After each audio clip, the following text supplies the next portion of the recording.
मैं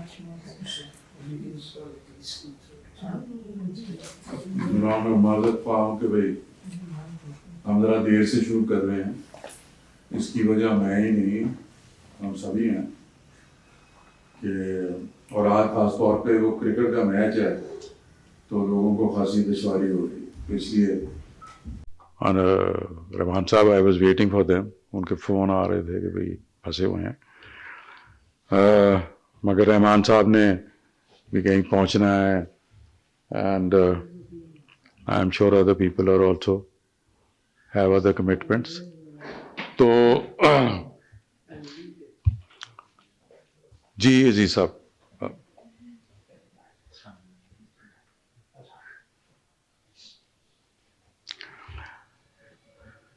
अजीज साहब जी, old memories indeed.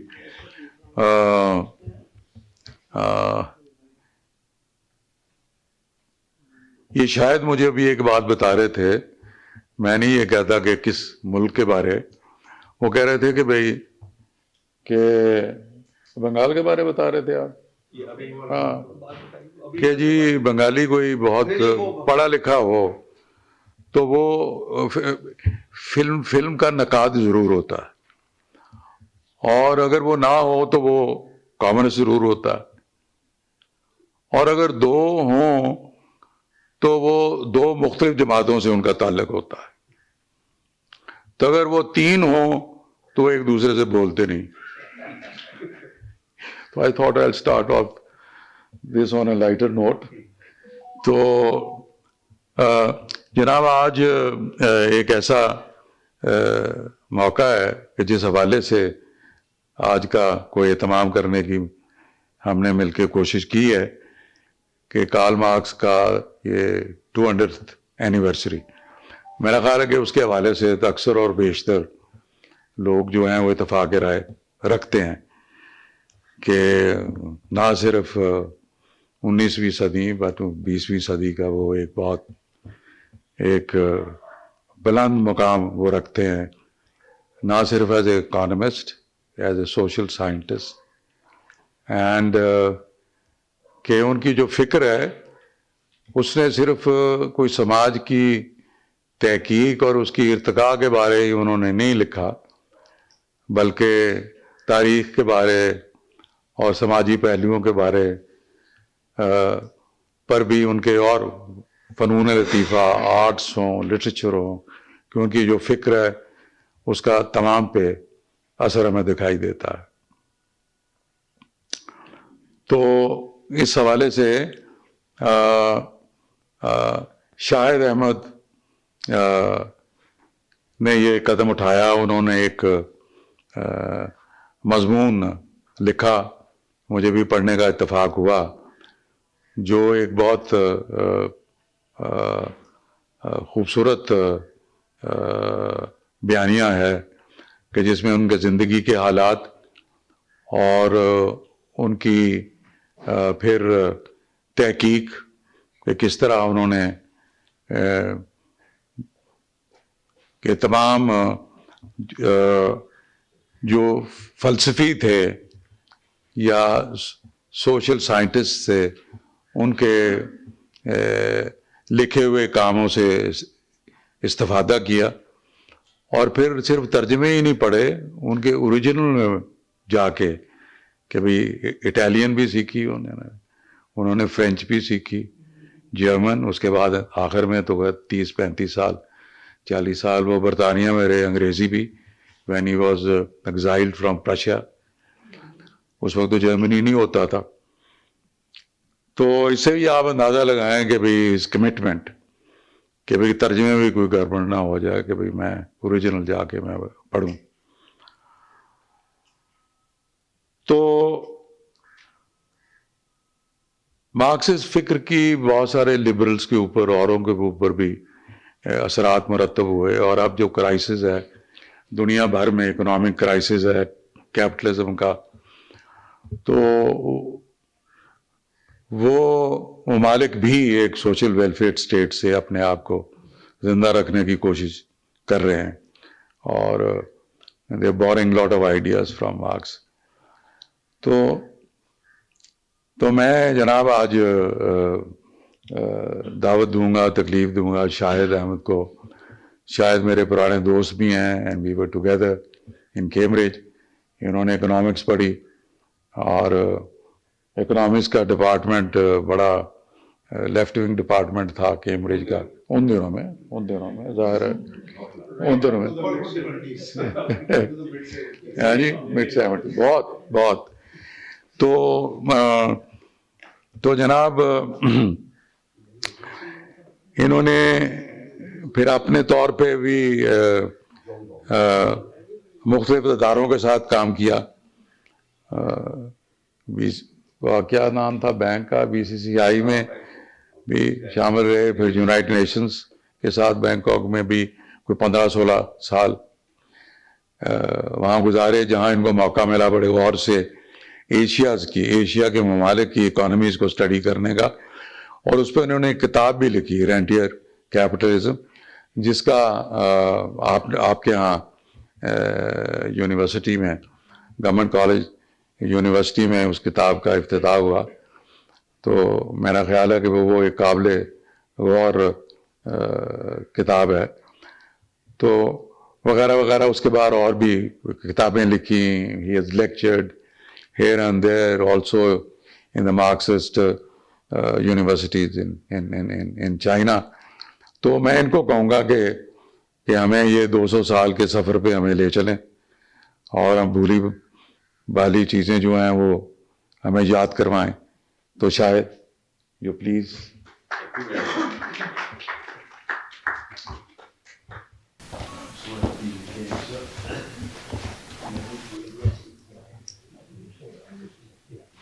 ये सबसे पहले तो एजाज का बहुत बहुत शुक्रिया, क्योंकि इन्होंने जो तारुफ मेरा कराया है वो गालिबन इससे कुछ कम होता तो मैं ज़्यादा खुश रहता हूँ, क्योंकि मैं कोई मार्क्स का एक्सपर्ट नहीं हूँ। तो मैं चुनाचे अब मैं एक तो मेरी उर्दू भी बहुत कमज़ोर है इनके मुकाबले में। तो बहरहाल जो भी कुछ मैंने जमा किया हुआ है आज की महफिल के लिए वो मैं आपको ज़रूर सुनाऊंगा, लेकिन मैं उससे पहले अब अंग्रेज़ी में बात करूंगा कि जैसे कोई चीज़ ख़रीदने से पहले वो बता देते हैं ना, caveat emptor. I think you should all be aware of this, and also as you go out you might also experience buyer's remorse कि ये गालिबन it was not worth coming to this occasion today. तो अगर उसने आप में किसको जिम्मेदार बनाना है तो एजाज ही को बनाए, क्योंकि कि जैसे ये बात शुरू हुई 2 साल पहले हम चीन में थे, हमारी बेटी वहाँ पे है, और कुछ ऐसे इत्तेफाक के जो सिंघवा यूनिवर्सिटी है बीजिंग में, वो कहते हैं कि वो MIT की इक्विवेलेंट है वो उनके लिए। तो वहाँ का जो है ना, I think let me get the correct name, the school of Marxism, उसका जो डायरेक्टर है वो हमारा दोस्त बन गया हुआ है। तो उनसे कुछ बातचीत हुई और उन्होंने कहा कि अनफॉर्चुनेटली द 200th एनिवर्सरी की जो सारी तकरीबात हैं सिंघवा यूनिवर्सिटी तो चीनी में है, तो they will be of no use to you, but I'm going to come to London after all this and you come and listen to what we have to, because there are similar celebrations being planned in SOAS, and an entire delegation of Chinese scholars is going to be there. Of all the British universities that I know of, I think SOAS has the greatest links with Chinese universities, और उनका पूरा एक centre है वहाँ पे, और तुम वहाँ पे आ जाना तो अंग्रेजी में सब कुछ होगा। तो मुझे शौक हुआ कि भाई ये बड़ी ज़बरदस्त बात है, इसके बारे में कुछ हमें भी कुछ करना चाहिए कि after all you know he was a great thinker, a great man of ideas, and why should not we in Pakistan also have an occasion like this.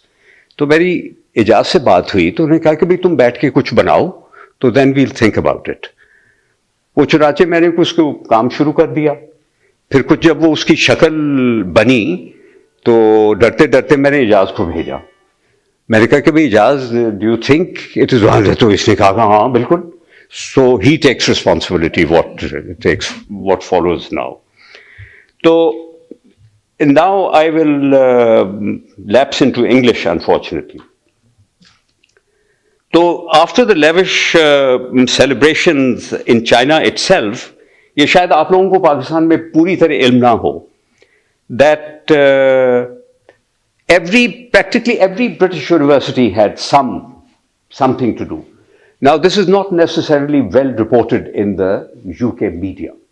The media is controlled by Rupert Murdoch and similar individuals who would like as if Marx never existed, socialism never existed, development issues never existed, inequality never existed. वो एक उन्होंने अपना एक imaginary दुनिया उन्होंने बनाई हुई है.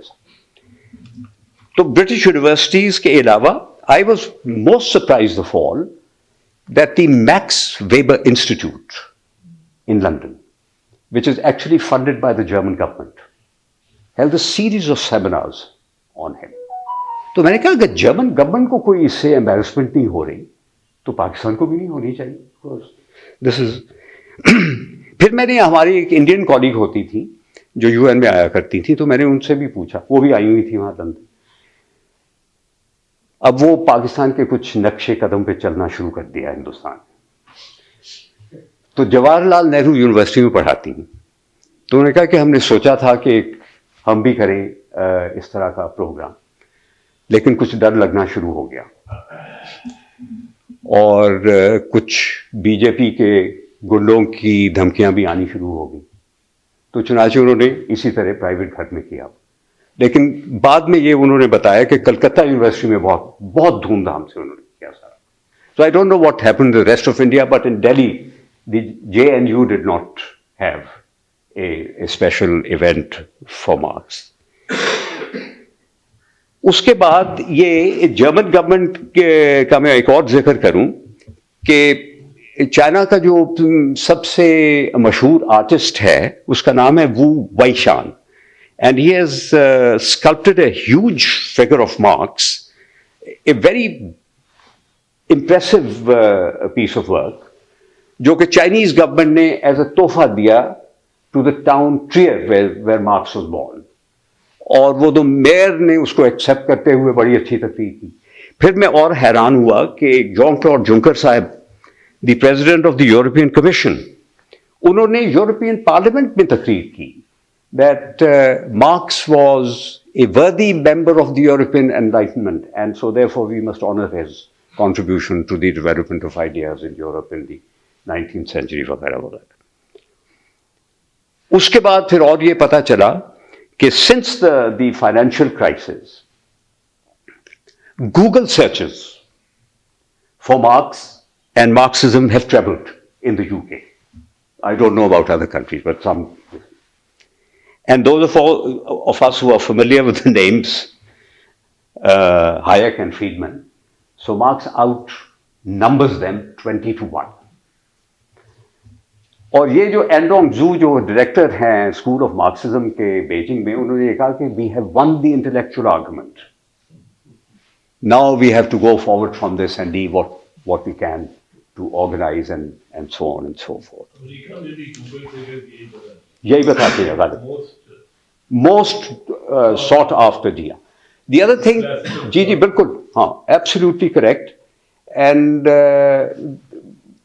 इसको फू करते हैं वो लोग कि ये ऐसे ही है, पासिंग फिनोमेनन. हाँ, curiosity. The real issue that now the Western intellectual has to confront is that Marx wrote most of his stuff 150 years ago. कि उसमें इतनी दिलचस्पी क्यों जाए? कि where is it that we have not come up with the goods? और दो तरह के लोग हैं वहां पे. वन साइड इज कि वो कहते हैं कि हाँ उसने कुछ कहा होगा और ये और वो. उनसे पूछा जाए कि भाई आपने कुछ पढ़ा है. नाउ हियर इज द शर्मिंदगी which comes in. There are large numbers of people who have very strong opinions of Marx and never read anything by him. So there is a peculiar, kya kehte hain, state of mind which says, yes, where we acknowledge that he had said something which was appropriate at the time, but it's all gone now. Nevertheless, even these people who have never read anything by him, they are quite willing to denounce him. Ke wo pagal aadmi tha and he's an evil man and all the rest of it. So, putting all this together, मैंने सोचा कि I want to describe the life of a man whom we probably regard as a venerable old uncle. We talk about him, we talk about what he said, and we talk about him sometimes in hushed voices, and sometimes we think that he was not quite there, but who nevertheless said many true and uncomfortable things. In the West, he is hated or admired almost equally, but within the global intelligentsia, there are many, and indeed the number is growing, who are now not afraid to describe themselves as Marxists. So, who was the real Marx? And can we discuss him dispassionately? In my opinion, yes, there was a real Marx, above all, a sentient and sensitive human being, also a family man, but uniquely a person who saw the world in a completely different way to any of his contemporaries.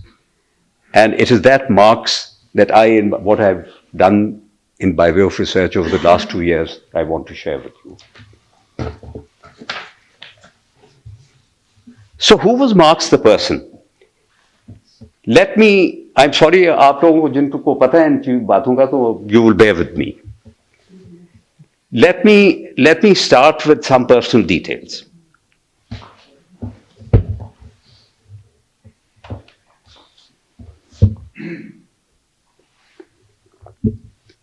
He was born on the 5th of May, 1818, in a town called Trier, in what was then Prussia and is now Germany, जिसको East Germany में था. So he died in London on 17th March, 1883, shortly before his 61st birthday. His was a family of rabbis, but his father had converted to Christianity, as people of the Jewish faith came under increasing restrictions in what they could or could not do to make a living in many parts of Europe in those days. He belonged to a fairly large family, being one of 4 boys and 5 girls, but was never particularly close to any of them. A touching detail that appeared after his death was the discovery of a photograph of his father that Marx had kept in his wallet, probably throughout his life. Another interesting detail, one that was known during his lifetime but not many people knew about this particular relationship, was that he had an uncle, his mother's brother, a man called Leon Philipp, who was an engineer. And this uncle went on to found the Dutch conglomerate Philips. Although photographs of Marx exist, it is difficult to discern his physical characteristics from them. However, those who saw him said that he resembled an Arab in complexion and in the color of his hair. As a result, he came to be affectionately known as Mo to his closest friends, such as Engels, and to his family. As a young boy, Karl was a precocious student at school. Even at the age of 17, he wrote an essay on reflections of a young man on the choice of profession, in which he observed, we cannot always attain the position to which we believe we are called. Human beings cannot be abstracted from their social and economic circumstances. He was first sent to Bonn University in 1835, having been excused from military service on grounds of ill health. But having led a somewhat flamboyant lifestyle, his father transferred him to the much more demanding Berlin University in 1836. I will just add a little digression here. At this university, he came across a girl called Jenny Westphalen. She was the sister of a student. And the Westphalens, while not massively wealthy, were members of the Prussian ruling class. And it came as a surprise that Karl and Jenny had not only fallen in love, but Jenny being 5 years older than him, but had agreed to marry as soon as Karl was able to earn a living. And just before he got his first job, Karl and Jenny did get married in 1843. Together they went on to have 7 children, but only 3 daughters survived into adulthood. A son died aged 8, of whom Marx was particularly fond and whose death affected him deeply. But despite these tragedies, the Marx household was not wholly devoid of the sound of laughter. The daughters Caroline, Laura, and Eleanor were gifted in many ways. They did well at school and were accomplished musicians. Eleanor not only took the most personal interest in her father's work, she, along with Engels, also took charge of Marx's papers when he died. Just a little additional information on the 2 people I've just mentioned. This uncle who founded Phillips, he found Marx a bit tiresome, but he was nevertheless quite happy to help him now and then financially, because Marx was always short of money. But Jenny's half-brother, who became Minister for the Interior in the then Prussian government, couldn't stand Karl Marx, and he actually, as a result of his hatred for Karl Marx, also decided to cut himself off from his half-sister as well. So this is so much for his early life. At Berlin, Marx became a very hardworking but rather argumentative student.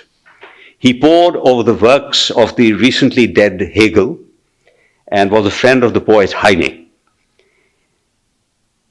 Just because he felt that he had to understand the world in which he was living in, regardless of whether any university professor asked him to do so or not, he sat down and wrote a 300-page dissertation on the philosophy of law, not to satisfy any university requirement, but for his own intellectual satisfaction. And in his spare time, during his holidays, he taught himself English, Italian, and Russian. Even then, in his first writings, he had honed in upon the phenomenon of alienation. So in his very first early writings, you can discover that he talks about the alienation in post-feudal society, in which human beings become estranged not only from themselves and wider society, but the prevailing system of values. And many people say that that is the forerunner of modern psychology. Abandoning his ambitions of a legal career after the death of his father, Marx worked in a number of journals and newspapers and became adept in the art of polemics. More than that, he began to get into trouble with the Prussian government and Prussia's ruling elite, as his writings now delved more and more into controversial subjects like private property, the class system, role of the state, and the phenomenon of hereditary privilege. Marx provocatively said in one of his editorials in, I think, Rheinische Zeitung, of which he was not the editor, contributor, that the state was far from being a neutral arbiter trying to resolve conflicts in society or harmonize differences, was actually a handmaiden of the ruling class, which greatly irritated the Prussian government. It is important to remember that the historical context in which Marx was writing all these things was just after the French Revolution and the Napoleonic Wars, and all the ruling elites of Europe were on edge. Not long, therefore, Marx, now in constant trouble with the authorities of various countries, was first sent into exile to Paris, then to Zurich, then to Brussels, and then finally to London in 1850. And there he spent the rest of his life, stateless, all of 33 years. There's an interesting detail in one of his biographies that towards the end of his life, he was told that the Russian government had declared an amnesty, and he decided to reapply for his Russian nationality. But as these things happen, the German bureaucracy sat on his application, and so he never got his German nationality back. But in London, he came across Friedrich Engels, who became not only his friend, but his financial mentor. And he not only was his mentor financially and in terms of giving him access to different organizations in London, of which he was a member because he was more well-to-do, but he also passed him information as well as money from the petty cash box to survive on the textile industry. And Marx's interest in what was happening in how the textile industry was organized in the UK was partly satisfied by Engels himself. The other thing which Marx was able to make use of was that the House of Commons, best known to them, would carry out inquiries on all kinds of things, on mines, on child labor and so on, knowing that no one was going to read any of these things. But Marx used to go to the British Museum library and get copies of them. And he has quoted verbatim from these reports in Das Kapital in volume 1. So in London, Marx planned his magnum opus, Das Kapital, of which, however, he only completed volume 1. Marx was a notoriously bad timekeeper. So if he promised something the next month, it would often appear after 5 or 6 months. So publishers knew that what they were getting into. But the thing that I came across and which impressed me most was that volume 1 he finished himself. Volumes 2 and 3 were put together by Engels after he had died. But the outline that he had submitted to his publisher, who was in Germany, consisted of 6 volumes. The first volume was Capital. The second volume was on private property. The third volume was on wages and labor. The fourth volume was on the state.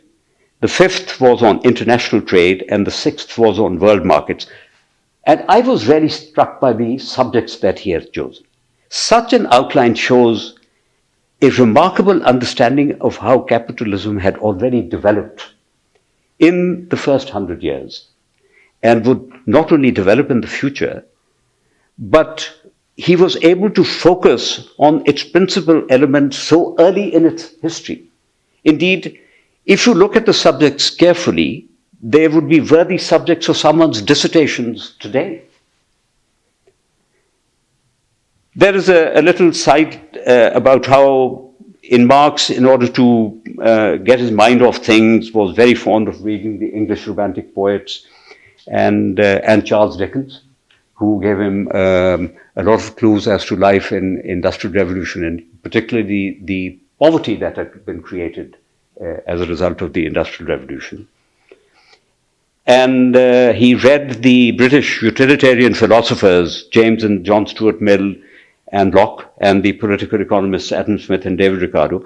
A detail which came much after he had died was that whilst reading the two Mills, he sat down and wrote notes which amounted to 15,000 words, and which only appeared in 1962 when the Soviet Union translated them into English. So nobody knew that he had done this work. He was notoriously incapable of focusing on what he was doing at any particular time. They say that there was a particular problem of logic which was making him uneasy, so he stopped everything and went out and bought himself a textbook of algebra. And he sat down and taught himself algebra. And then, sometime later, he was reading some Russian book on the Tsarist edicts and so forth. And so he went out and bought himself a book of Russian grammar in order so that he would better understand the logic which he was trying to overcome in his volume 1 Das Kapital, and also understand better what Tsarist law was trying to do. Because, as you know, Akmal, the emancipation of the peasants occurred in 1873, while he was still writing these. So, he became fluent in English, but another aside, he disliked the English language. He said it gives you too much leeway to talk about things without being precise. He said he preferred writing in German for this reason. He wrote only, yes, by the way, there's another, if I'm not wasting people's time, there's another complaint which was made by another German philosopher to Bertrand Russell by Wittgenstein. He said that you can't do proper philosophy in English, he told Bertrand Russell. Because you say one thing in 5 or 6 sentences, I can say it in 1.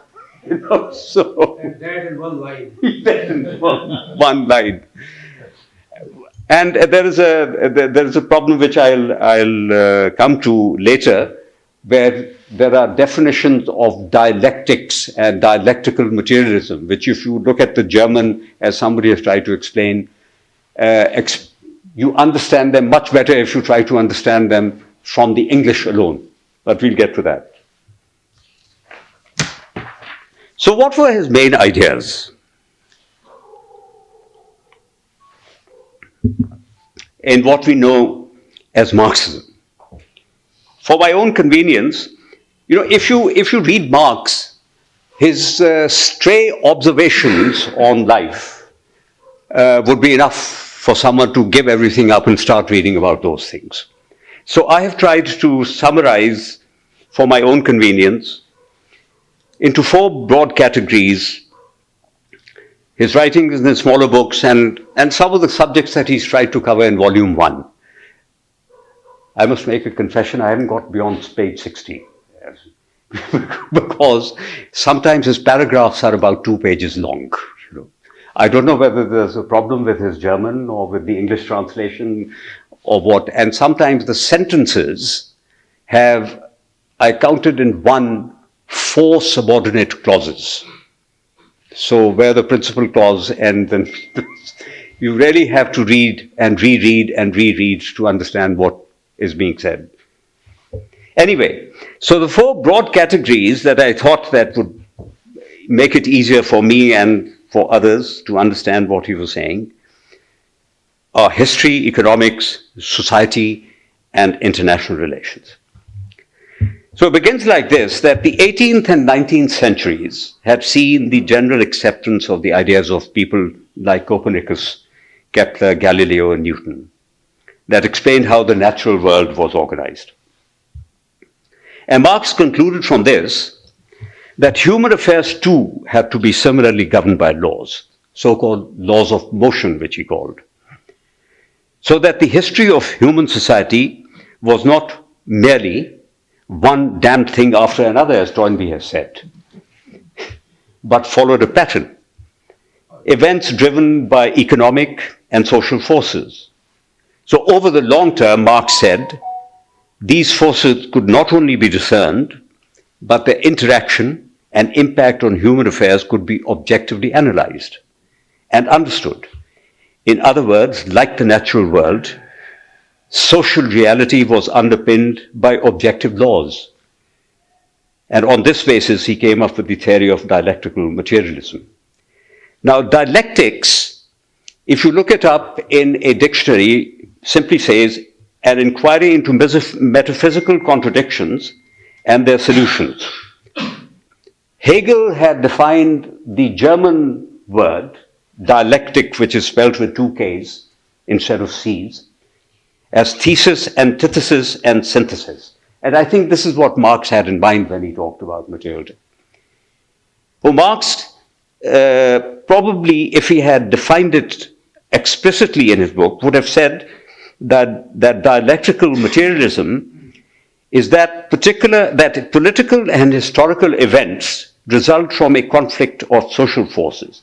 And social forces meaning patterns of ownership, labor practices, access to resources, etc. And these conflicts are interpretable as a series of contradictions and then what happens as solutions. The conflict is seen to be caused by the differing material needs of different groups of people. So in the German, the dialectic means these things, whereas if you look it up in an English dictionary, the dialectic simply says it's a style of speaking, which confuses things if you ask me, because the dialectics is a completely different process. It's a process of reasoning rather than just talk. The logic of opposites. Yeah. That's what the original Greeks. That's it, yeah. But, in English they say that so-and-so speaks with that, southern dialect or some, or Welsh. So for Marx, history meant three things. One, a sequence of events with human beings the prime movers. Two, a corresponding development of ideas through the dialectical process. And finally, three, class struggle based on class consciousness that drives history forward. And the primary purpose of the process of dialectical reasoning was not just to understand the behavior of men within a defined theoretical and empirical framework, but to use that understanding to reshape society by conscious action. As Marx himself put it, philosophers have only interpreted the world differently. The point, however, is to change it. This is one of the most quoted lines from Marx. Apparently, it has been quoted 1,700 times by people who have probably not read anything else by him. So within any feudal society, there was bound to be a degree of tension between the ruling class and the serfs. And much before the emergence of industrial society, peasant revolts had actually occurred with surprising regularity in virtually all societies in Europe. From this, Marx concluded that human history was the history of class struggle, with one contradiction, say, between feudal lord and peasant, leading to a new temporary synthesis as the underlying tension was resolved or reduced. The advent of industrial capitalism in the second half of the 18th century, after the Industrial Revolution in Britain, created not just the new class of industrial workers, the proletariat, but also of non-workers. Now, this is something which had not happened before, in the shape of the bourgeoisie, to intermediate between them and the ruling class in the distribution of society's surplus value. And although he did not use these categories, but the bourgeoisie itself was divided into high bourgeoisie, or the French called the haute bourgeoisie, and the English called the second half, the other half, as petit bourgeoisie, which is a somewhat insulting term. But the French call it petite bourgeoisie, which is the smaller bourgeoisie. Now, the high bourgeoisie, according to them, consisted of merchants, bankers, lawyers, military and state officials, accountants, church functionaries, whereas the petty bourgeoisie consisted of state peddlers, market traders, domestics, shopkeepers, clerks, etc. But already Marx was having a dispute with Proudhon as to the origin of private property. He did not like Proudhon because Proudhon was an anarchist, and so therefore whatever he said, Marx had to counter it. But some of the things that I think Proudhon said are valid. I mean, the origins of private property. He, as you all know, said that all property is theft. So this new system, while clearly this new system of industrial capitalism, he thought was an improvement of tribalism and feudalism, but it had created further issues on how the surplus value was going to be distributed now in society. Whereas in the old system, the feudal lord took everything, and left something for the peasants so that they could continue to serve him. But how is all this now going to be distributed? So I take you much further to the time of Paul Samuelson now, because he's the only one who has seriously tried to explain how the three factors of production, land, labor, and capital, are going to be rewarded in any economy. But the easy route that all bourgeois economists take is that they say in competitive conditions. Now, in competitive conditions almost never exist. And so in non-competitive conditions, one of the factors is going to take a bigger share than anyone else does. And that is the problem that Marx had resolved. Ricardo had resolved. David Ricardo had resolved. So according to Marx and Ricardo, but not Samuelson, the resulting distribution of the total value of society into the different groups was determined not by natural laws, but it was self-evident that it was the existing distribution of political power which resulted in the distribution. It was self-evident that labor was rewarded at different rates for the same effort in the production of different commodities of goods. And this was determined by the exchange value of the goods. So Marx tried to explain that why is it that a tailor, a carpenter, a cobbler, or a painter, and agricultural laborers, they work 8 hours a day, but at the end they are compensated at very different rates. It is because what they produce has a different exchange value. And how is the exchange value determined? It is determined by the class relationships between.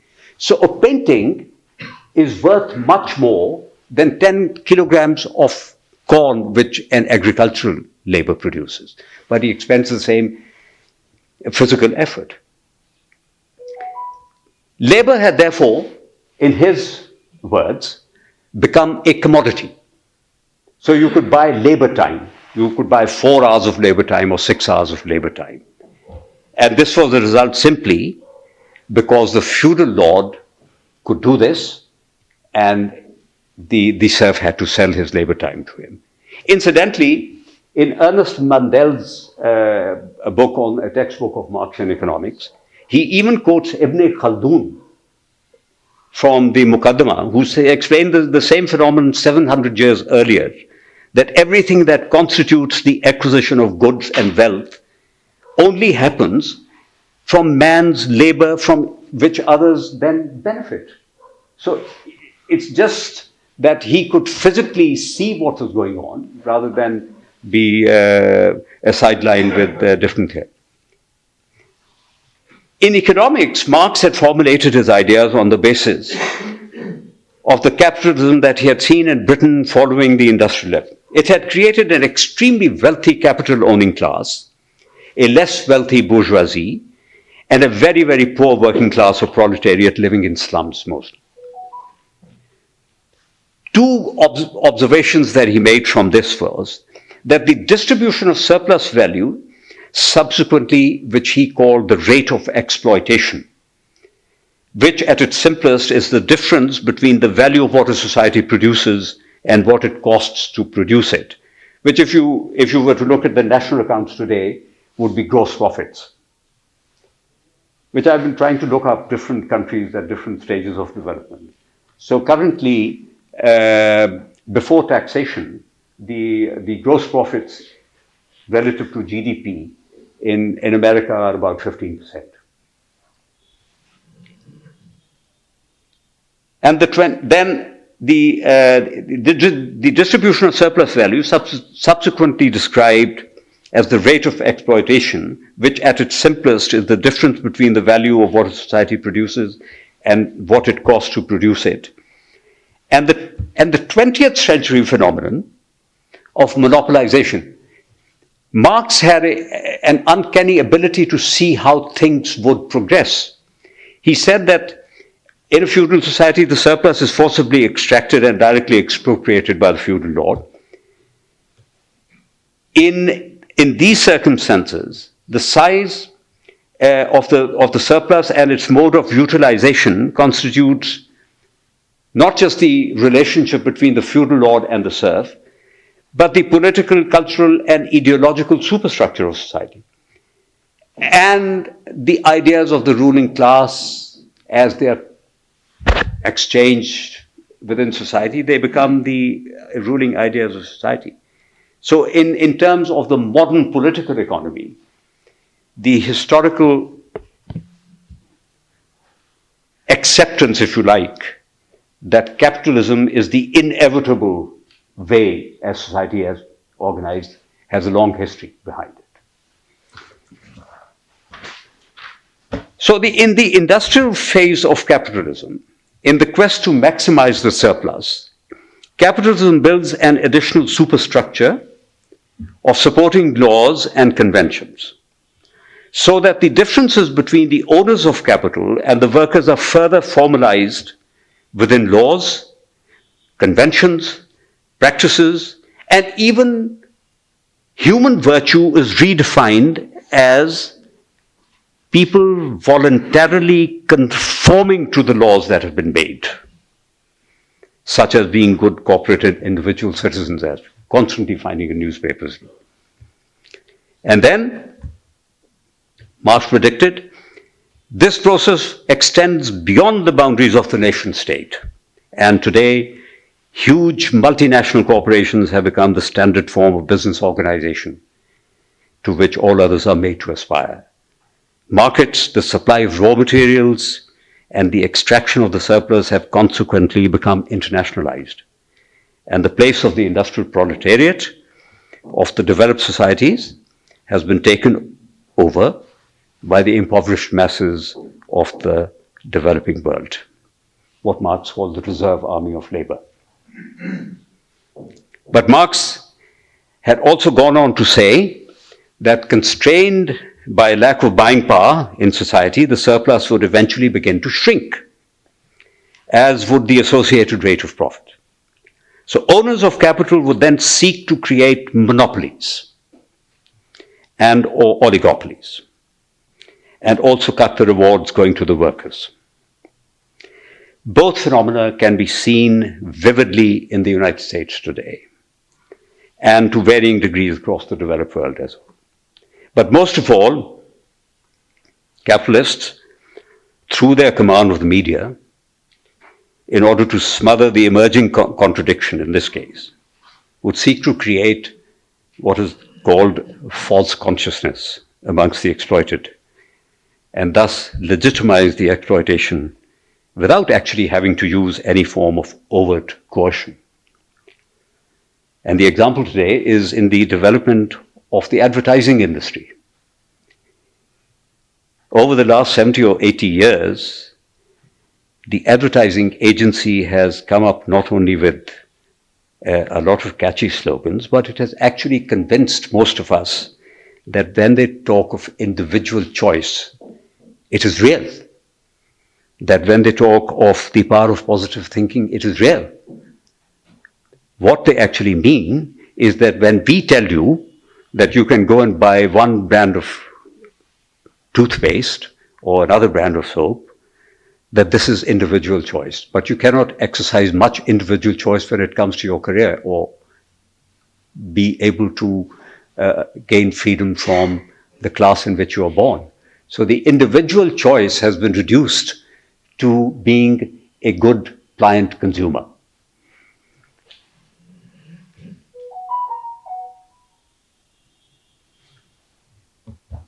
The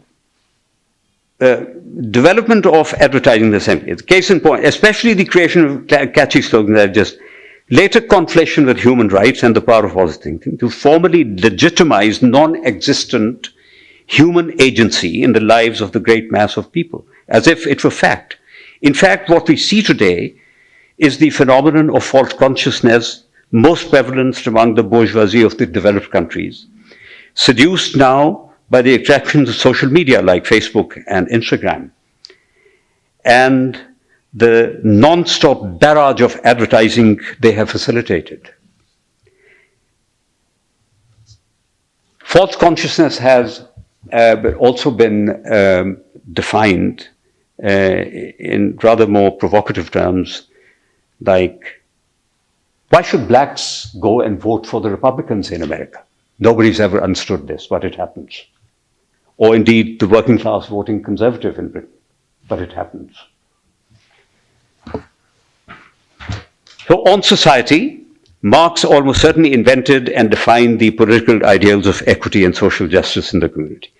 Up to the French Revolution, justice had been conceived of in largely individual terms, including in Rousseau's social contract. And equity, too, was based on the religion-inspired presumed equality of all human beings.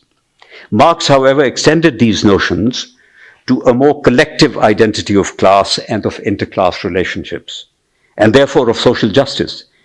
It is difficult to find the expression social justice in his writings, but that is the concept that he was alluding to constantly.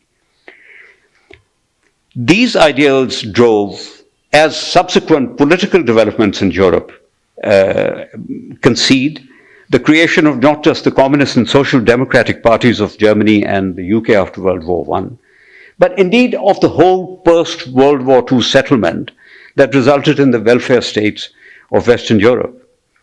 It is important to note in this context that when Marx talked also in his writings of the grand finale of a classless society, he did not allude to it primarily as a liberation from the ruling class, but he meant by classless society in which human societies would finally obtain liberation from the tyranny of some of their own creations, such as the state, bureaucracy, and from the perspective of today, even faceless technology, which seems to have overwhelmed us.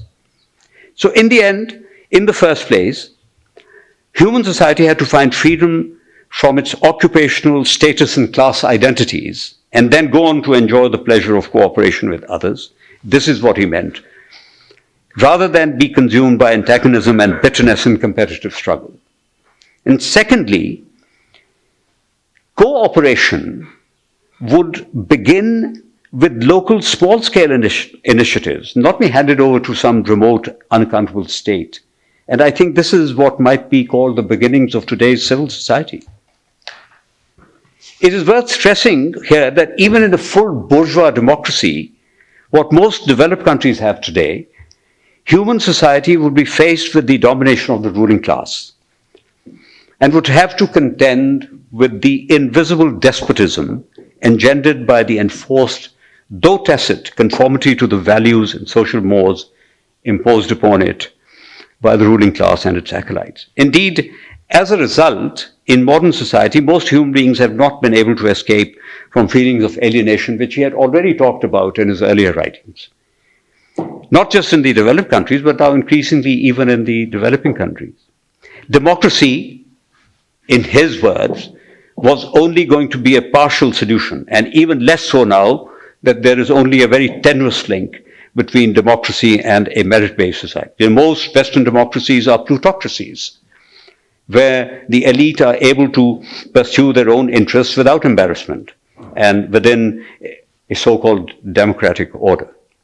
What about international relations?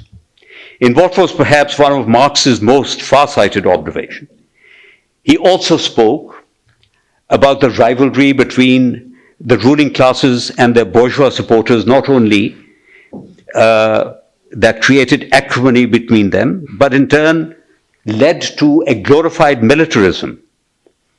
As a result, most nations, except the very smallest, were forced into expending huge resources on standing armies. And in order to justify such expenditures, elaborate narratives would become essential, and the intelligentsia of such societies would be either forced or persuaded to play the role of cheerleaders. The long military rivalry between Germany, Russia, and France within Europe in the 19th century is a case in point, while that between France and Britain for domination in India, Southeast Asia, and North America in the 18th and 19th century led to many wars and to many alliances formed and then dissolved across the world. Marx also observed that capitalism in its penultimate phase would not be restricted to rivalry in Europe, but a struggle for global resources and markets. This rivalry has not gone away and in fact intensified over the last 20 years with the rise of China. The US and its quest for hegemony is starting new quarrels almost on a daily basis around the world. And now my final bit. How relevant are his ideas today? Marx died in London in 1883 and was buried at Highgate Cemetery on a cold, windswept 17th March. He was not quite 65.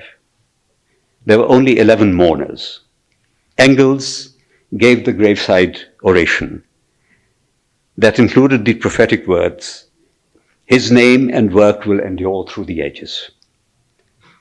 Today, there is little doubt that Engels has been proved right and doubly right, and that intellectually, politically, and socially, the history of the modern world is Marx's legacy.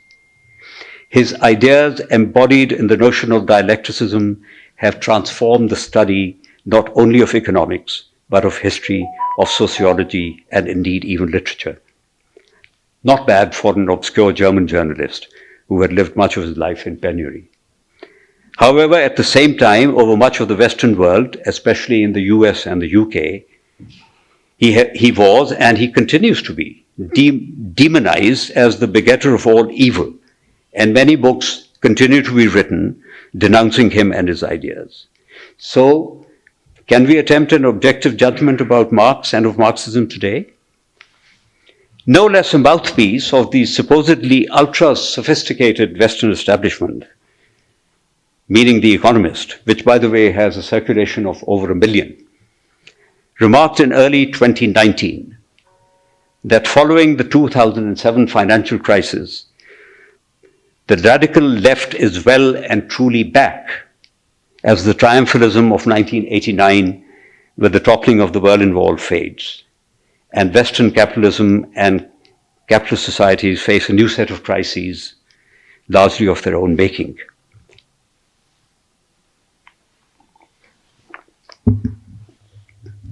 Academics and commentators, not just in Europe, but in the UK and US, now have the honesty to admit that capitalism as a system has deep-seated defects that cannot be wished away.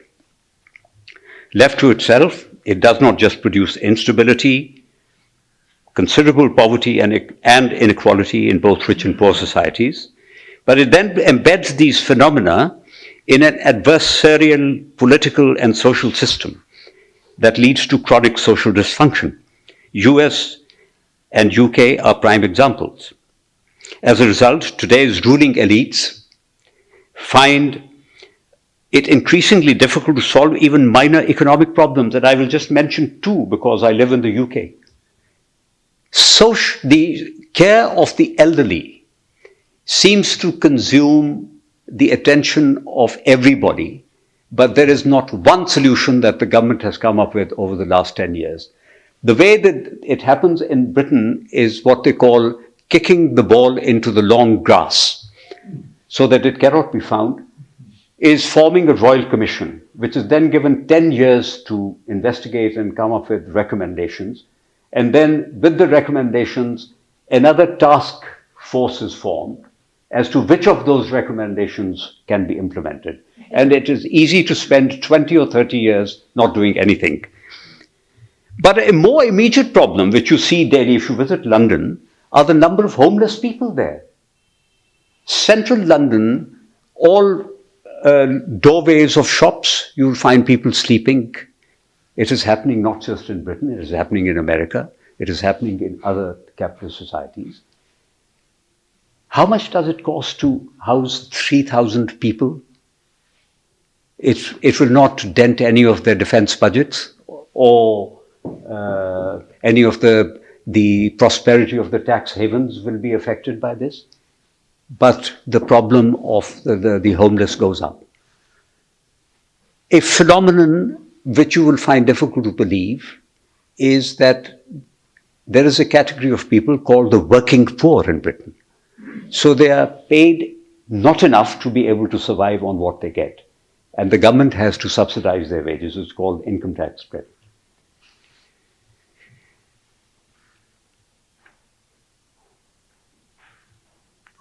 As a result, as I said, they find it difficult to solve minor problems.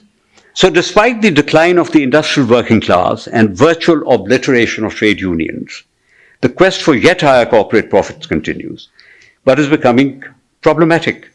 Western developed countries are finding it difficult to make their economies more dynamic, and competition, the cornerstone of classical capitalism, has turned into cartelization in a big way. If you look at any economy, you'll find that more and more sectors of the economy are being concentrated into a smaller number of companies which are much bigger than they were before. In view of these uncomfortable developments, many in both academia in the UK and US have begun to question the relevance of this version of capitalism that gives markets a quasi-divine role and thus reduces the political system to paralysis. It seems as if governments cannot do this because the markets are going to be upset, rather than the other way around. Today, I've just picked these numbers up at random. Roughly speaking, 50% of the populations of the developed countries under capitalism would be impoverished without state support. By the way, I just missed out a quotation here. Between the two world wars, when Marx's ideas were being seriously debated in the West for the first time, the historian E.P. Thompson described Marx not so much as a person or an individual, but as a climate of opinion. So anyway, so 50% in the developed countries would be impoverished without state support. I think the number is even higher in the developing countries. If you add the poor, the near poor, and the vulnerable poor, the number is probably around 75 or 80%. Most of all, the capitalist system on its own no longer works in terms of providing populations with meaningful, stable livelihoods. Much of the employment has been casualized. So you have short-term contracts. In fact, there is an expression we may not be familiar with. It is called zero-hour contracts in the UK. So you're only called into work when they have work. And you accumulate no rights. And your services can be terminated at 5 minutes' notice. This is exemplified by the plethora of part-time jobs in capitalist economies. And because trade unions have ceased to exist virtually, it robs these populations not just of economic security, but above all of dignity and freedom. I mean, there are families who never meet, for instance. So the man is always working night shifts, and the wife is working day shifts, and the children are looked after by neighbors or someone else, some ad hoc arrangement. And in order to survive, they also work on weekends. I had a delivery by an Amazon delivery person on a Sunday, and I said that Amazon have become very efficient. They now make deliveries on Sundays. He said, no, I have 3 children to support. So I have to make all these deliveries. And I don't have enough time over the week because sometimes children have to go to doctors. So this is modern capitalism. The proletariat is now aptly called the precariat in the West. Moreover, while capitalism has indeed created new jobs and services and seeks thus to justify its relevance to post-industrial society, these are very, very few. If you look at IT and finance, which are the two big growth sectors in most Western economies, the number of jobs they've created is very small. In fact, if you add up the jobs of the 5 big steel factories which have closed in Britain, are more than the jobs created by the entire financial sector in the UK. So that is the difference. Moreover,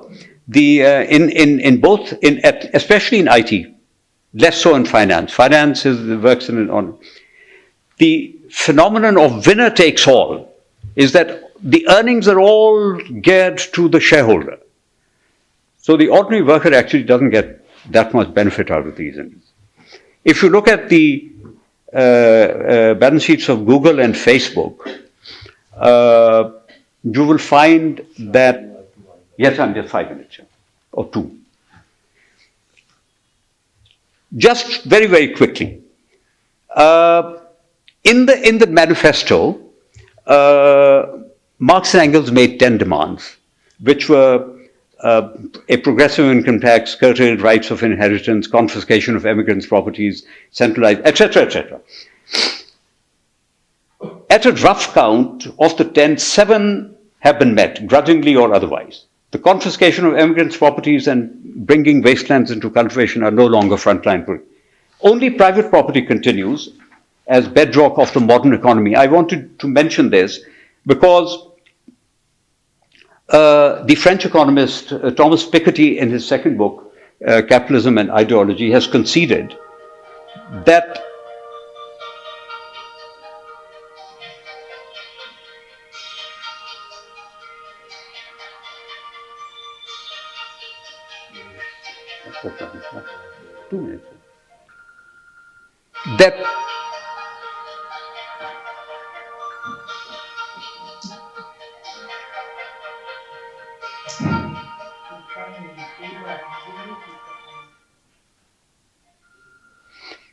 that this commitment to proprietarianism, I don't know what word he's used in front, but this making private property as a kind of sort of absolute sanctity of this concept, that without some adjustment on this, you are never going to be able to create the kind of redistributive justice that you need to overcome these problems.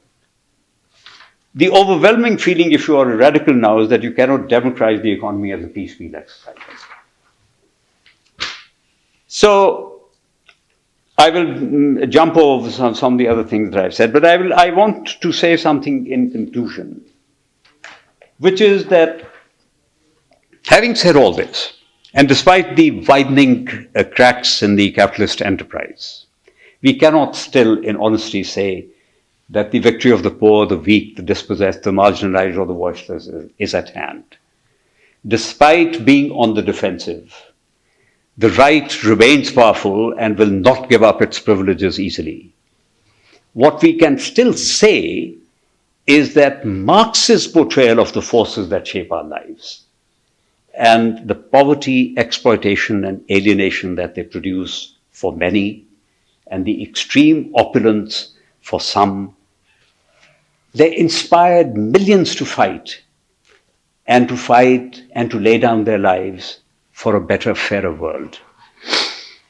And the lesson that we must learn from them is that a fairer world is not only desirable but possible. And I will finish with Marx's own words. An American journalist from the New York Sun, John Swinton, one of the last to interview him, asked him in the summer of 1880, what is it? In other words, what should be the purpose of our lives? Marx replied after a pause, struggle. Francis Wheen, the author of one of the best biographies of Marx, concludes that in this reply, there was not a hint of despair. Indeed, it was a reply that encapsulates the rhythm of life for society since the dawn of civilization. And it remains a source of inspiration for all those for whom social justice is not a distant, unattainable goal, but one for which millions have struggled in the past and will continue to do so in the future. As Marx showed us 130 years ago, and why he remains relevant today for me and for all of us and for others, is that the injustice of poverty, of inequality, and a blighted social and physical environment is not an imposition from nature. They are the result of man's own failures. They can and should be put right. My last. A presentation is rather like starting an affair. You know how to start it, but you don't know how to end it. So I will end with lines from the Irish poet Seamus Heaney. History says, don't hope on this side of the grave. But then, history says, don't hope on this side of the grave. But then, once in a lifetime, the longed-for tidal wave of justice rises up, and hope and history begin to rhyme.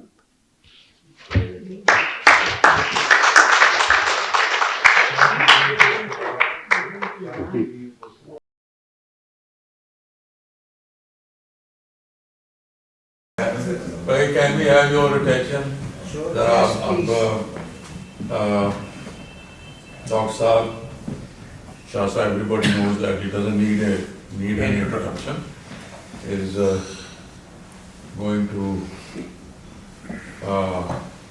dilate upon some of the observations that basically extended to the present state of affairs. So I leave that to him. I don't need to summarize what he's going to say. But whatever he say, we'll say Ami. Yes. You know, Shahji.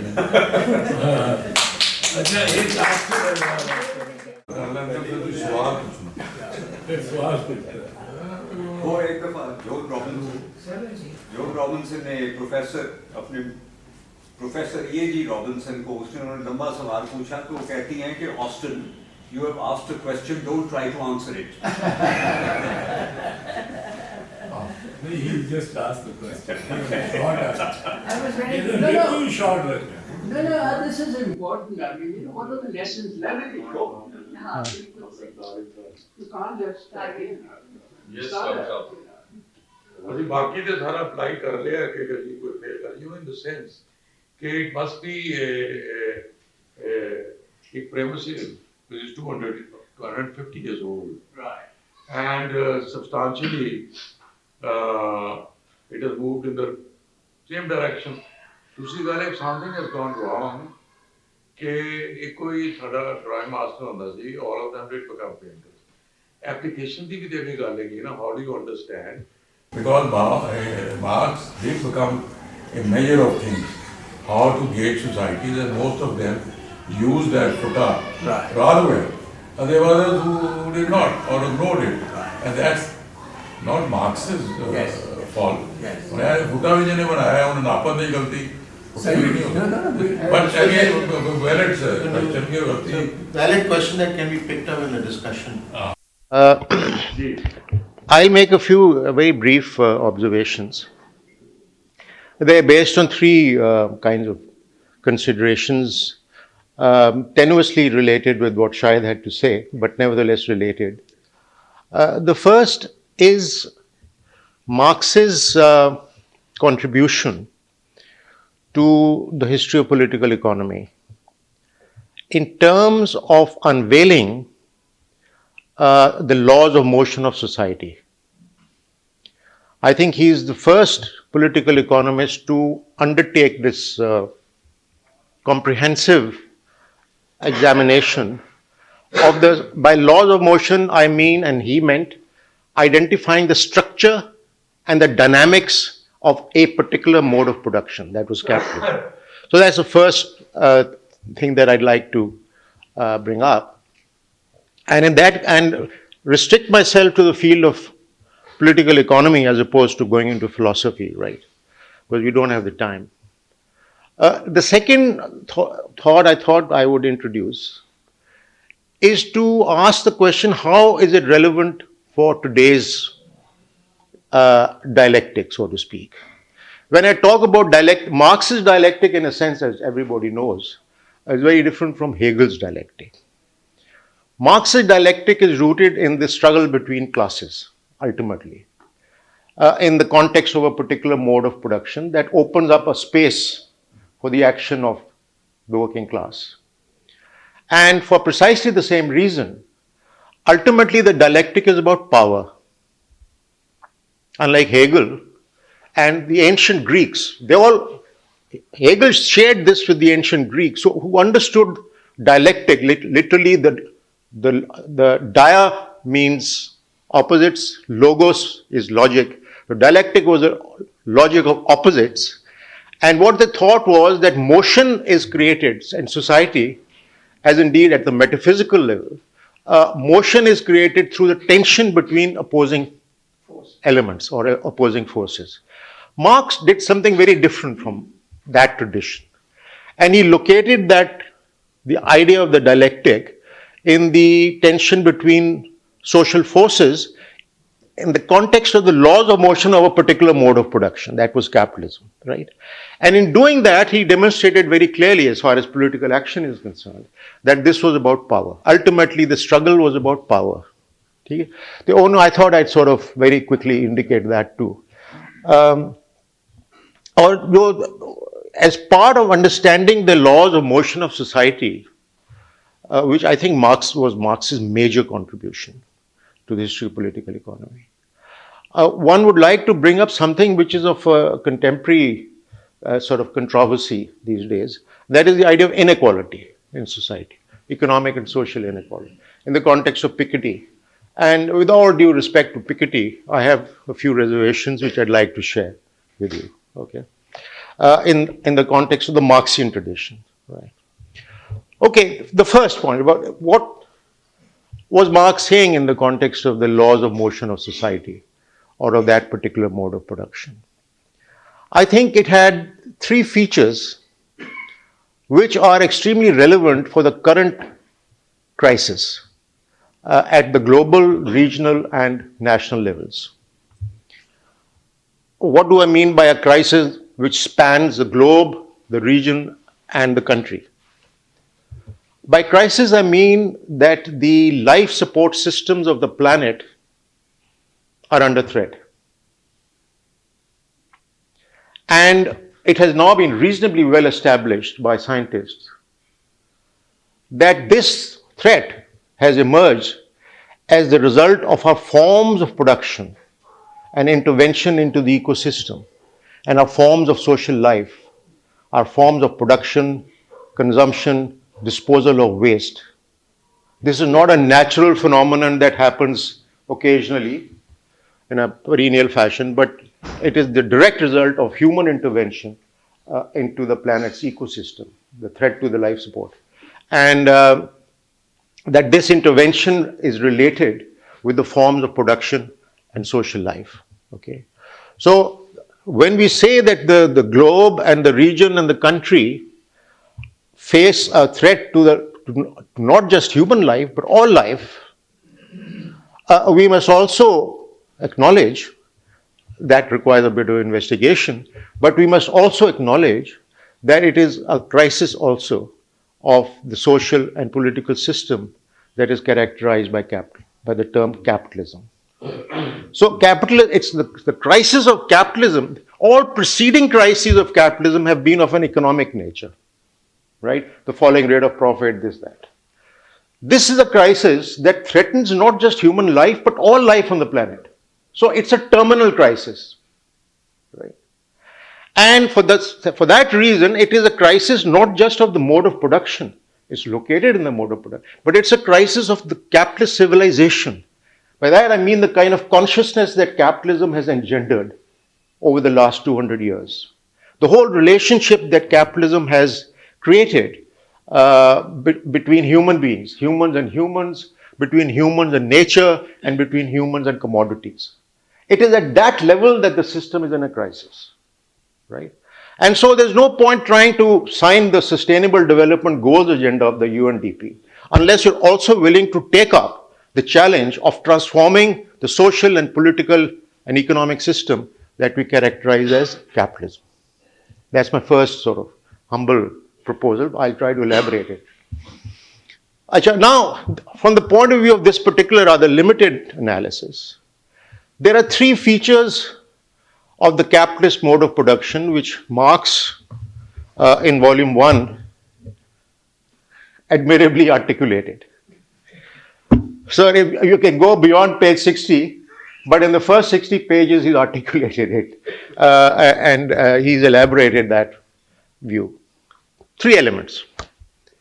The first is that in capitalism, for the first time in human history, production began to take place for profit. In all preceding social formations and modes of production, production was for purpose of consumption. Of course, societies produced surpluses and there was a fight over how the surplus is to be distributed. That is the difference between production and consumption. But ultimately, at the level of the farmer or the producer, it was for consumption. You sold the surplus, but it was for consumption. This is the first time in human history that a class emerges with a certain amount of resources that you call theft, but theft requires the institution of private property, right? as Chaudhary Sahab would tell you. For the first time in human history, you have a class emerging which has capital, resources, and it wants to enlarge those resources by hiring labor, right? Which is the second class that emerges at around this time. A class of landless laborers who have nothing else, no other way of earning a livelihood except by selling their labor power. So the second historic thing that happened is that labor power, that is the capacity to undertake labor for a certain length of time, labor power itself becomes a commodity that gets sold in the process of exchange between these two classes, sold and bought. Now, these capitalists are not simply in the business of making profit. They're not just producing for profit. They're placed in a legal, political, institutional environment. By institutional, I mean rules, within which they are pitted in competition with other capitalists. I think this is a very important sort of thing that he brings out in his chapter on accumulation. That they're pitted in competition with each other, capitalists. And under the imperatives of competition, they are forced to not only produce for profit, but to constantly enlarge that profit. Because if you don't enlarge your profit and your competitor does, you're out of business, right? So they have to constantly enlarge their profits. So ये जो second feature है, that means that the surplus value, which under capitalist mode of production called surplus value, but in earlier modes of production, surplus also existed. You can call it economic surplus. In earlier societies, this surplus was appropriated by a sort of ostentatious, rapacious elite that consumed it, that converted it into, the Mughals converted it into castles and palaces and Taj Mahals. The Aztecs, built vast cities, palaces. The Babylonians had the gardens of Babylon. They spent the surplus on assets which were dead. Now, because of the pressure of competition, the capitalist was forced to reinvest that in the profit he earned each time he earned it. So, for the first, a continuous reinvestment of profit was the second structural feature of this system that Marx places great emphasis on. Now, this constant reinvestment was not a simple reinvestment, at least in the European case. It may be so in the case of Pakistan. Because when the capitalist was reinvesting, he was actually mobilizing human knowledge in order to increase his productivity. So the rate of surplus value was also concerned, which he achieved by introducing technological change. He not only wanted to expand production through reinvestment, he wanted to expand productivity, output per head, the rate of surplus value. So ये उसका second feature आ गया. एक तो ये production for profit, constant reinvestment. In the process of reinvestment, there's continuous technological change. Never before in human history was technological change continuous. There was technological change. The wooden plow gave way to the iron plow, but that took hundreds of years, right? Technological change was discrete. Now you have continuous technological change. That's I think, very important aspect of that reinvestment process. The third, very interestingly, which wasn't there in the 19th century, but Marx has in his Prescience predicted it. And he said that this system will tend to run out because it is the drive to expand output, the volume and range of output, that drive is determined by the production unit because of the situation in which it is placed. It's not concerned about demand. So sooner or later, the capitalists will have to create that demand because the demand is not going to rise naturally. Hence his famous statement that the production system not only produces goods that satisfy needs, it also produces the needs which these goods satisfy. May I repeat, Karwa? He argued, quote, the production system under capitalism not only produces goods that satisfy needs, it also produces the needs which these goods satisfy. अब ये 19th century में तो था नहीं, ये तो बाद में आया ना.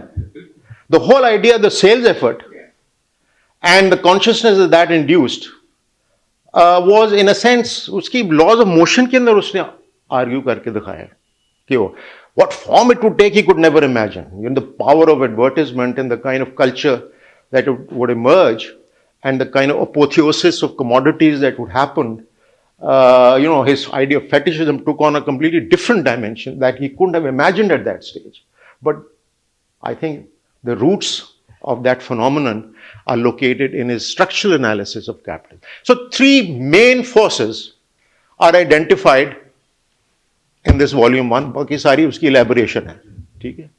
One is that production is taking place for profit for the first time because of the new set of classes that is taking place, that has emerged. The second is that there is a tendency for continuous reinvestment of that profit. That's a structural feature of the system, it's a design feature of the system. By structure, I mean design feature. It's located in that. And third is that the producers are now, and also at some stage, will have to get engaged in actually creating the very needs which their goods are supposed to satisfy. The sales effort wala dimension, the psychic dimension, he predicted. अच्छा, अब इसका consequence क्या हुआ? To cut a long story short, you can ask a simple question. These were forces that Cambridge undergraduates could understand in the 19th century quite easily if they'd read volume 1. Why didn't they write about it? Why didn't they work out the longer term dynamics of the system and its long term consequences? I remember, in my first year undergraduate, the first economist, his name was E.J. Mission, who was a very conservative economist in many ways. He wrote a book called The Costs of Economic Growth. And what he said bravely was that, look, production, economic growth can also create smoke and hazards to human health, and therefore it might have a negative effect which is not taken into account by the producer who is only concerned with making profit. But he didn't go deeper than that. He didn't go into the structure and dynamics of the system. And as good undergraduates, somebody should have raised this question, but they didn't. They didn't. Why? The reason is that capitalism not only was a mode of production, it involved the creation of a particular kind of knowledge system, a particular kind of epistemology, a particular paradigm of knowledge in which such questions were not permissible. Interesting. Otherwise, it would have been obvious, तो ऐसे बैठे भाई जिसने बंदे ने EJ mission पढ़ा है, आपको याद होगा, उस जमाने में नई आई थी किताब, तो वो उसकी लॉजिकल कंक्लूजन है कि यार ये over another 100 years is going to destroy the planet. Because it's not just smoke that is being emitted, it's carbon dioxide, and all the scientists knew what carbon dioxide does. Large volumes will actually will increase global temperatures because of the greenhouse effect. It was well known to scientists, even in our day, mid-20th century, 60s.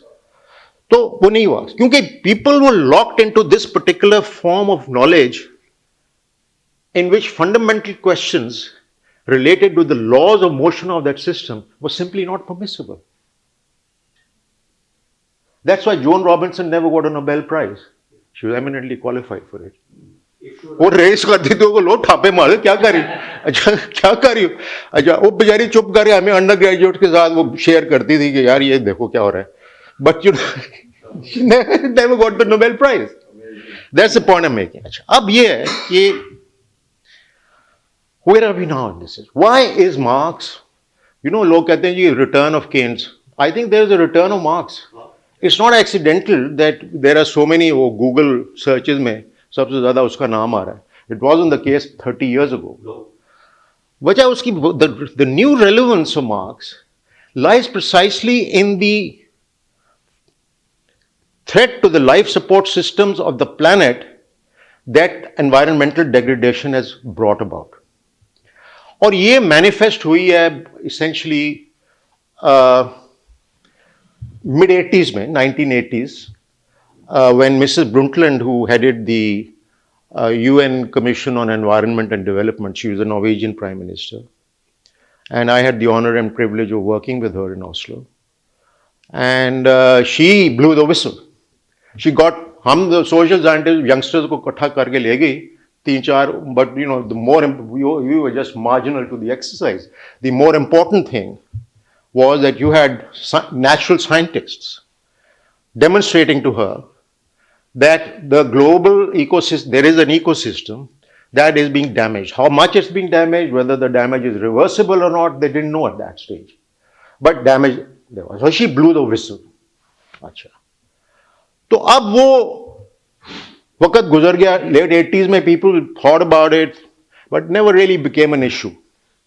Not until 2006, I think it was. 2003, sorry, 2003. The fourth assessment report of the UN's Intergovernmental Panel for Climatic Change was published. And that was a bombshell. They had 500 of the world's leading scientists working on data that had been collected from 70,000 locations on the planet over a period of 10 years. And these scientists use cutting edge techniques to try to analyze that data. और वो, by the way, उनको फिर Nobel Prize मिल गया बाद में. They came to two very simple propositions, which anybody reading Marx in the early 20th century when the economics department was created at Cambridge should have been able to predict. But now it took these scientists to bring home two propositions. The first was that global warming is indeed occurring.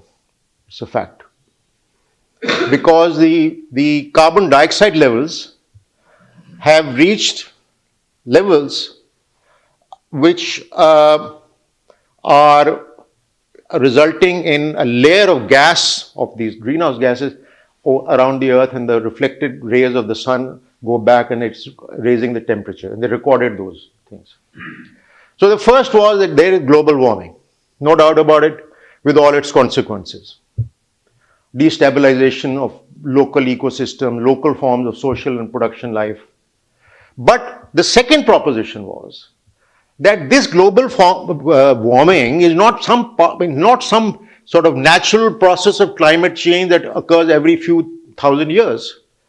It is the direct result of human intervention into the ecosystem. And without being Marxist, they pointed out explicitly in this fourth assessment report that it is the forms of production, consumption, waste disposal, and social lifestyles that has led to this.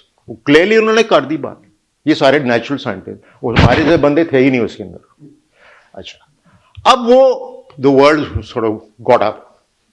They were a bit shocked because when they worked out 4 volume में लिखी report कि जी इसके consequences क्या होंगे short term के अंदर. डर गए सारे. They said they're going to be more larger number of floods and more intense floods.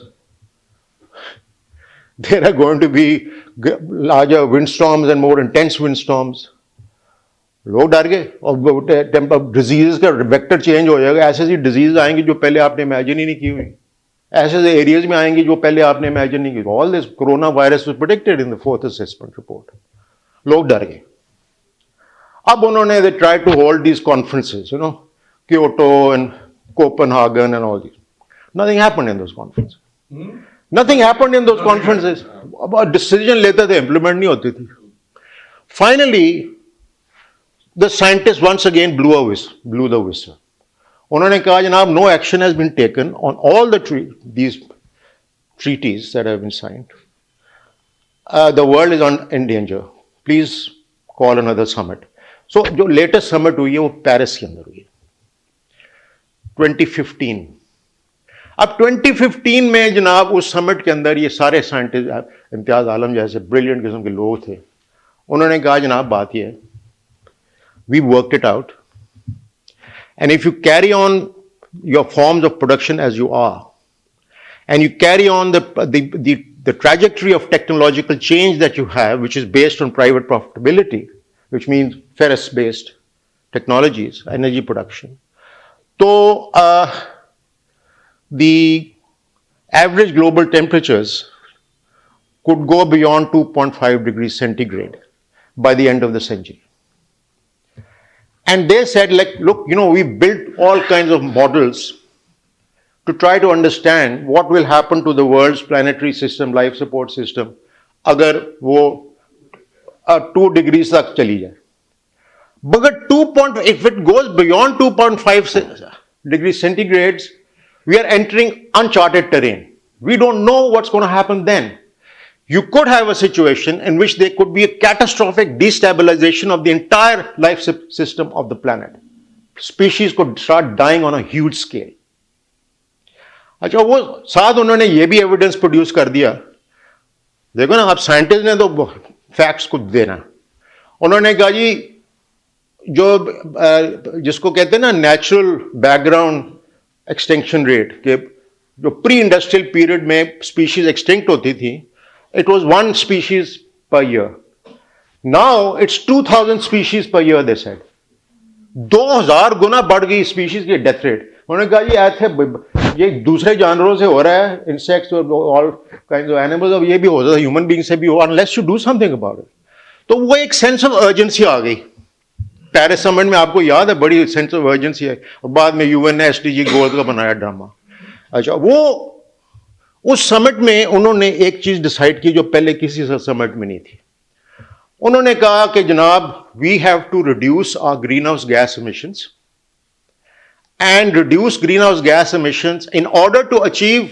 उन्होंने कहा हमारा टारगेट इंक्रीज रेट जो है ना वो 2.5 नहीं है, it's too close to catastrophe, it should be 1.5. वो हमारी सीलिंग है दुनिया की. And they work backwards and they said to be able to prevent the average temperatures from going beyond 1.5 degrees centigrade by the end of the century, what we must do is end greenhouse gas emissions to 0 by the year 2050. Otherwise, ये target ही नहीं achieve होएगा. अब 2050 का target achieve करने के लिए simple arithmetic थी. I worked it out, I showed my students the graph. You had to reduce annually the greenhouse gas emissions by in absolute terms, you have to reduce it by 3% annually from where you were in 2015. You know what actually happened? Greenhouse gas emissions have been increasing at 5.3%. They've been moving in the exact opposite direction to what they should have moved. That means that you are in accelerate, you are. Yeah, it's accelerating the degradation, and you don't really know what's going to happen if this thing continues. Suicide mode. Anji? Suicide mode. It's a suicide mode. A point here is that there are scholars who have broken out of this vice of neoclassical, the kind of nonsense they taught us at Cambridge. But the good thing about Cambridge was that they were very critical of that theory. But for the rest of the world, neoclassical economics is dominated. The idea that markets deliver efficient outcomes.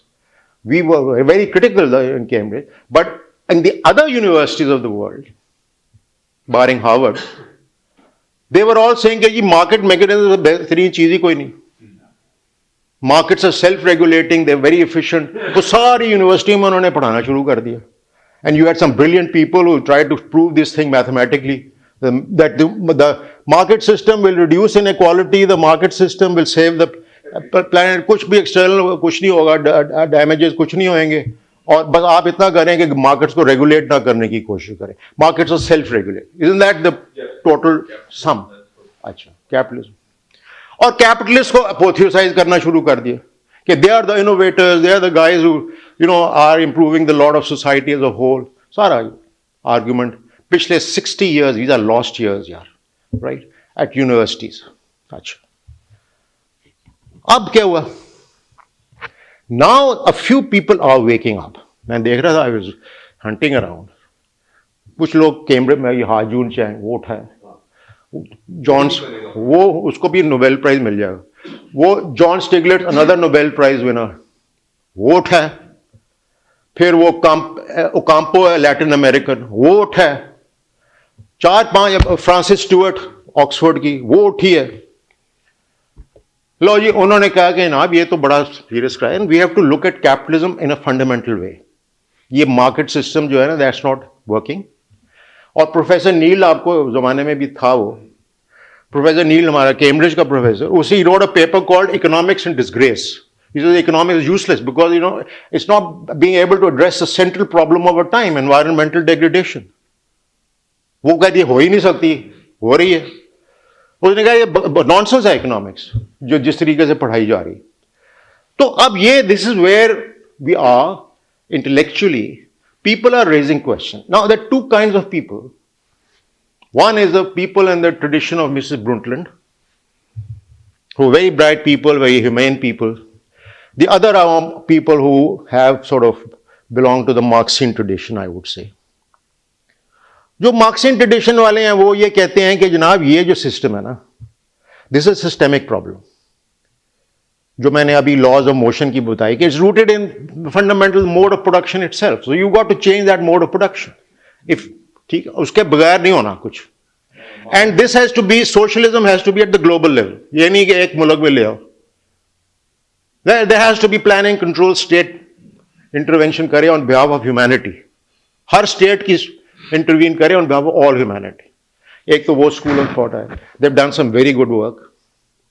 दूसरा जो school है वो इधर से निकला है, new classicals, new liberals. वो ये कहता है कि जी अगर आप इंसेंटिव्स देंगे ना तो आप टेक्नोलॉजीज, ग्रीन टेक्नोलॉजीज कर देंगे तो प्लैनेट बच जाएगा।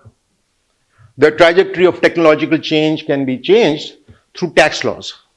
Tax laws मतलब है आप उनको इंसेंटिव दे दें, ग्रीन टेक्नोलॉजी का सब्सिडीज दे, दूसरे जो है उन पर टैक्स लगा दें।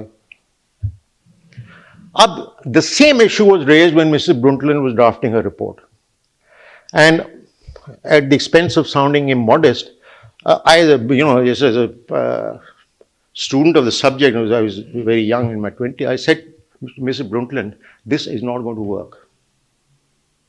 She said, why?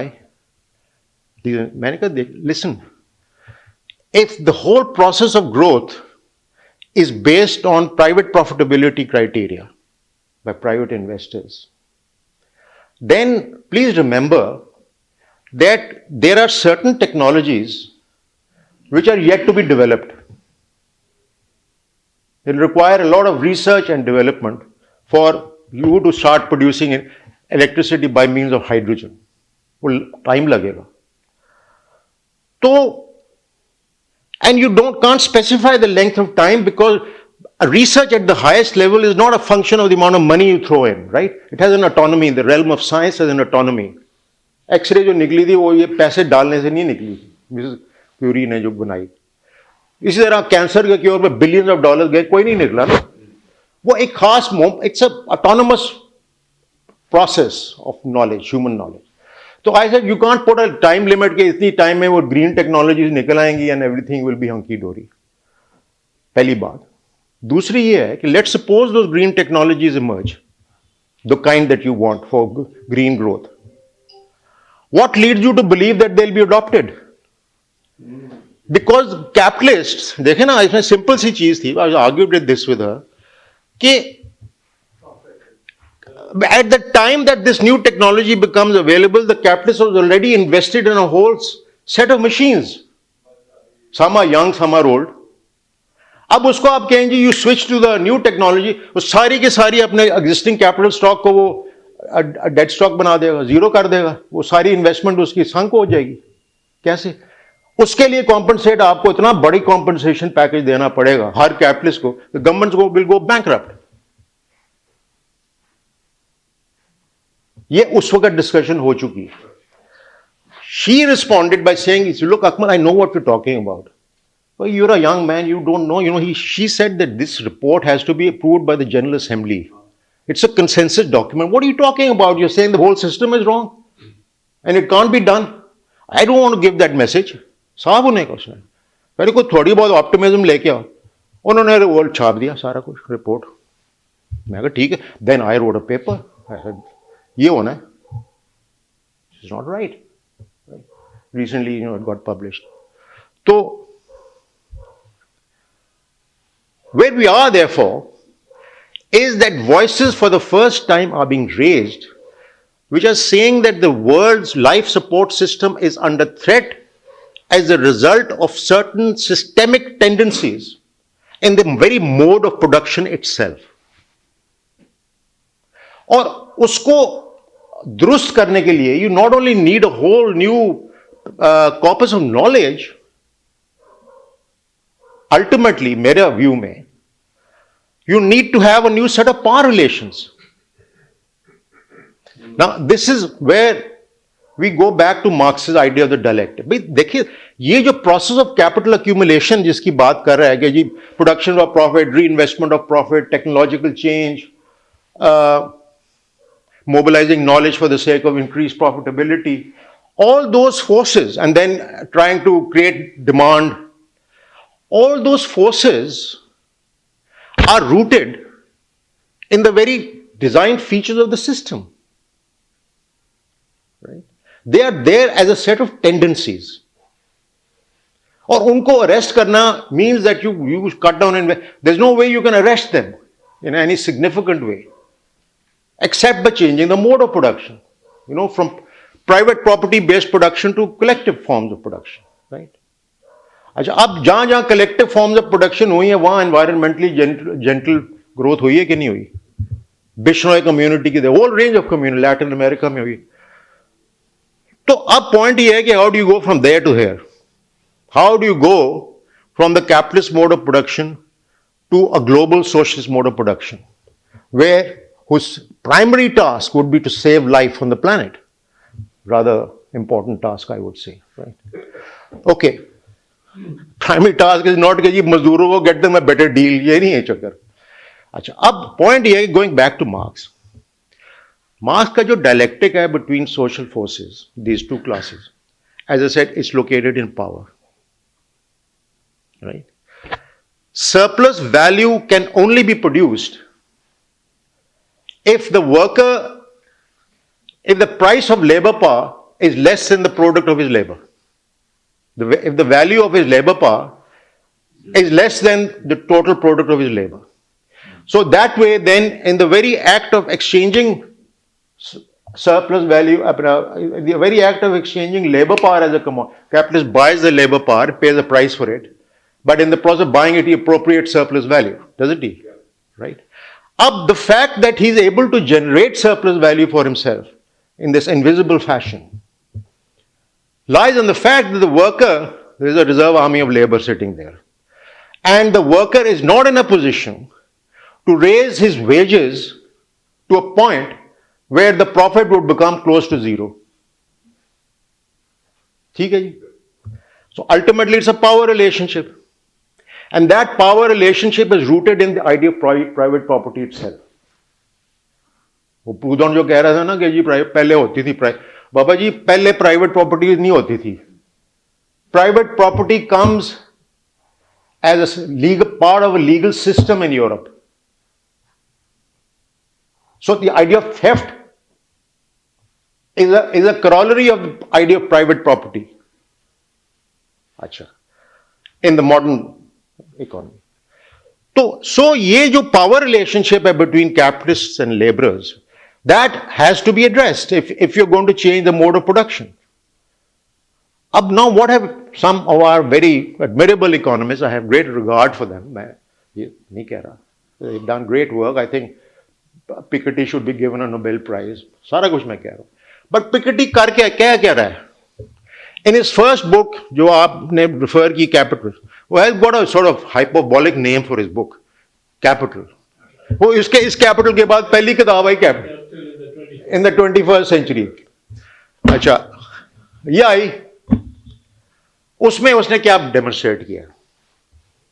उसमें वो he produced massive evidence to show that over time inequality in the capitalist world has increased, in the free market system has increased. ठीक है? Which is turning around the contemporary mainstream economics, which had argued that the market mechanism over time will reduce inequality. उसने कहा ये सारी फेरी story है, fact is inequality बढ़ती गई. अब उसने फैक्ट दे के डर गया, because as a serious academic, the guy should have analyzed what are the forces, what are the laws of motion that are leading to this phenomenon that's occurring over 200 years. No word. और किताब में कहता है कि मैं ये काम नहीं करूंगा, ये औरों का काम. So in other words, he doesn't go into the structure of the system, the one that we've just gone into. अगर आप उस structure of the system को देखें, and people like us were doing papers, यार. My paper on imperialism, वो Encyclopedia of Capitalism, was published in the early 80s. It's clear, if you look at it in terms of the capitalist-labor relationship, that inequality follows from that relationship. Right? वो उसकी extract कर रहा है surplus value at a minimum kind of wage, just enough to reproduce his life, और वो बाकी का वो appropriate कर रहा है, वो reinvest करी जा रहा है, और technologies introduce करी जा रहा है, तो वो inequality तो बढ़नी है. So it's no big deal if Piketty comes and tells us that the return on capital has historically been greater, 5 to 6%, than the GDP growth. Obvious बात है यार. Inequality will increase. The share of capital will increase. You have to elementary sort of analysis of this thing. We'll tell you this. अच्छा. तो अब the time has therefore come to relocate Marx in serious debate about how to build a future in which we can all survive, along with the insects. Right? And it is, in my view, it's that structure of the system that's got to be analyzed. And we've got to ask ourselves the question, कि इस structure को, ये जो उसकी systemic tendencies हैं, इसको change करने के लिए do we need to change the system of power, or can it happen through reform, public policy?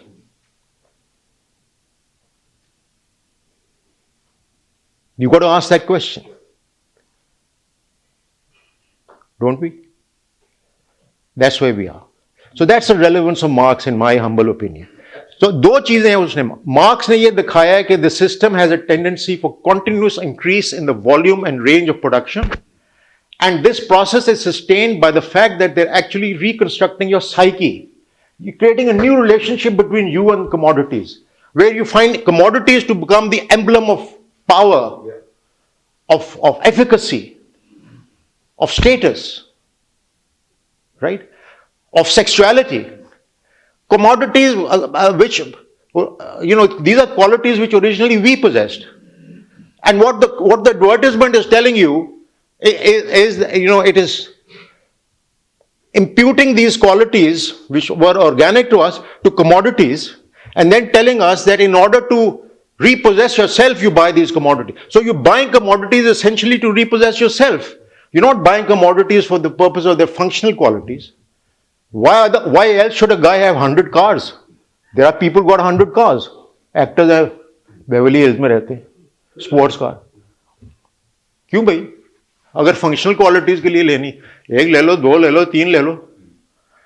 तो clearly, commodities have become the new sort of supernatural totems which the system has created without our being aware of it. तो अब इसको examine करना पड़ेगा कि किस तरह हम इस चीज को, the question is still open. I'm not saying go for revolution. All I'm saying is keep the question open, right?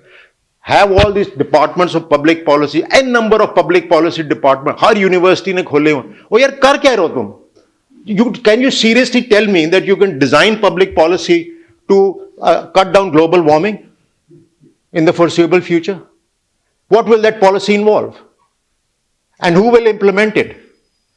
Because underlying all policy are are opposing interests. हमें बताया उस बंदे ने, बाबे ने.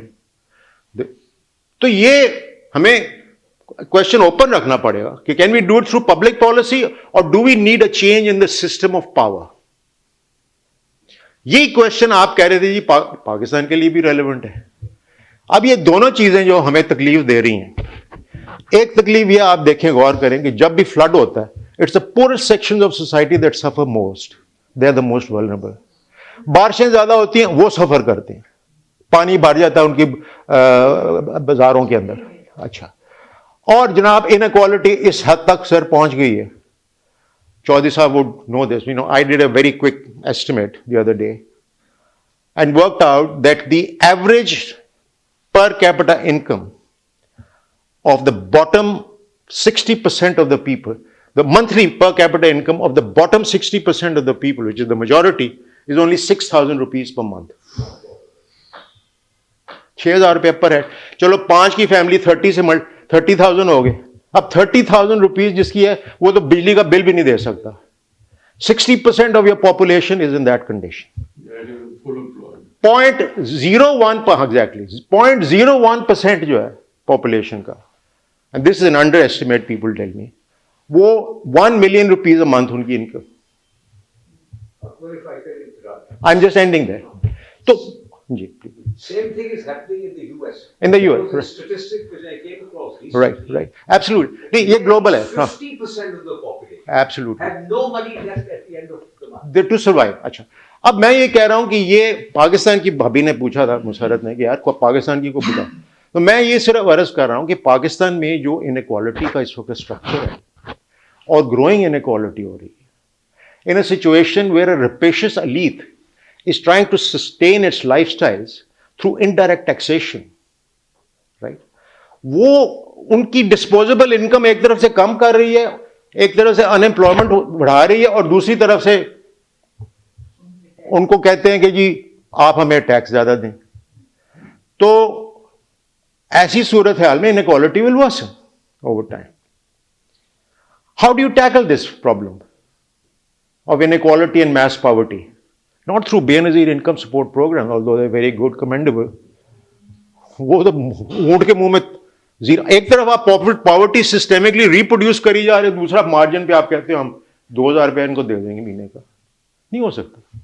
So you can't tackle power inequality unless you tackle the problem of power relations, the power structure in this country. Okay, और उसके ऊपर आप बात करें, कोई पाकिस्तान में पार्टी है ऐसी जो उसको एड्रेस करे? दूसरा क्वेश्चन ये कि जो एनवायरमेंटल डिग्रेडेशन है, ठीक है वो ग्लोबल है, मगर यार हम as members of the human community हमारी भी तो रिस्पॉन्सिबिलिटी है to do something about it. I think it's vulgar to set up dirty coal technology plants in the face of a world that is perishing because of global warming. कुछ तो यार मतलब है कर दो ना। Try to become honorable, responsible members of the world community. Nobody is bothered about it. दरख्त लगा दो, that's the maximum that we're doing. That's a joke. So I'll end there to say that, you know, as soon as you seriously analyze the contemporary crisis, which is actually a crisis of the capitalist civilization, it is a crisis that threatens all life on this planet. And as soon as you start examining it, you get to the structural roots of that mode of production, which Marx has very clearly identified, crystal clear. ठीक है? उनको जब आप examine करेंगे और कहेंगे यार इनको चेंज करो, तो you come up against the problem of power. Ultimately, the dialectic is about power. The dialectic of history is a dialectic of power. Thank you.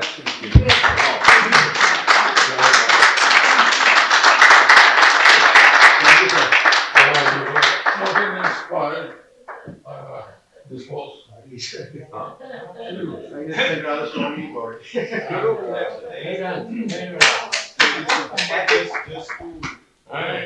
He was getting prophetic. इस वक्त global economy produces almost $7-8 trillion of surplus every year. That's right. Which under capitalist system should be Does- reinvested. It doesn't get, not only it doesn't get reinvested, it doesn't go into the वो financial assets में जा रही है A lot of it goes in waste and garbage. and garbage. And production सारी जो है वो and then actually degrade the environment. देखिए चॉइस वो मिसेस ब्रोडले ने भी यही कहा था, वो कहती वेस्ट कर रहे, waste itself is degrading in the system. Plastics वो जमाने में मेरा सवाल ये है, just like we use allopathic medicine to treat symptoms, मुझे इसमें ना कुछ एनालॉजी थोड़ी सी नजर आती है और ये सवाल मेरा है कि जो असल कोर है ये चला जाएगा. Can you repeat your question? मैं कह रहा था जैसे एलोपैथिक मेडिसिन इस्तेमाल की जाती है सिम्टम्स को अले करने के लिए, तो इसमें भी आंसर मुझे वो थोड़ा सा नजर आता है. Not what you said but generally making a general comment कि जो कोर इशू है सारा इसके पीछे, प्रोडक्शन भी क्यों हुई, क्यों जरूरत पड़ी कि इस किस्म की प्रोडक्शन की जाए और ग्रोथ पैदा की जाए एक्सेट्रा. तो जो दो बुनियादी जो चीज़ें हैं which are at the core, I think one is population. वो पीपल विल से कि yes population growths have gone down in other countries, but there are lot of countries where population growth is still very much there. So nobody is really talking about that. And number two, जो इंसान की जो फितरत है इन चीज़ों को poses करने की, that's really the core of ये. क्वेश्चन इज कि फितरत है या नहीं है या बनाई गई है? फितरत तो बनाई जा रही है। फितरत बनाई जा रही है ना यार, है तो कोई नहीं. वो आपने जो बनाया वो क्या It creates a need which these goods satisfy. There is I think वो तो कैपिटलिस्ट सिस्टम की नीड है यार. आई थिंक ये बात सही है. There are two parts to फितरत. एक है कि आप हमारे में एक जेनेटिक अंदर एक अर्ज है, वो हर एक में एक एक बंदे के अंदर, और हम जो कुछ भी करते हैं और करने की कोशिश करते हैं, I think it's in response to that genetic. फिर on top of that, yes, I am a marketing person, my background is, so I know about needs कि जो क्रिएट किस तरह की जाती हैं सब. सो आई एग्री कि वो भी होता है वो सारा कुछ. लेकिन एक इंसान की एक फितरत है टू पोजेस, चीज़ को मेरी होनी चाहिए आप, और इसको I think to take care of it. Lot of things have happened over time including religion, लेकिन इंसान तो बाज नहीं आ रहा. तो असल जो कोर है इसके पीछे, I think these are the two things which are really there. तो अगर ऊपर हम लापी करते जाएंगे, ये जब तक आप हम नहीं देखेंगे कि इनको किस तरह बदलना है, it will be very difficult. And can I just give one optimistic thing, just introduce that. Recently, almost 150 CEOs around the world, including CEO of Apple and JP Morgan, इन सब ने मिलके साइन किया कि increasing shareholder value is not our only goal. So we have to actually improve the lives of our employees and those of our customers. ये एक बहुत बड़ी चीज हुई है, huge thing. इसका आगे होगा. My takeaway, actually, I would say, and I'm very grateful to you, because I have been deeply impressed. The most recent addition to literature on Marxism and modern day Marxism was Thomas Piketty. And he has an exciting style of writing, undoubtedly an engaging one. But my takeaway from you is a very amazing one, if I may bounce it back on you, is that with the advent of the industrial system, the previous fetish of man, or previous style of living of man, of producing enough for consumption, and surplus was used by the elite, but the village produced enough for its survival and consumption, was replaced in the industrial economy, and particularly when machines gave man the capacity to produce enormously more than he could with his bare hands or his bare tools. The capitalists began an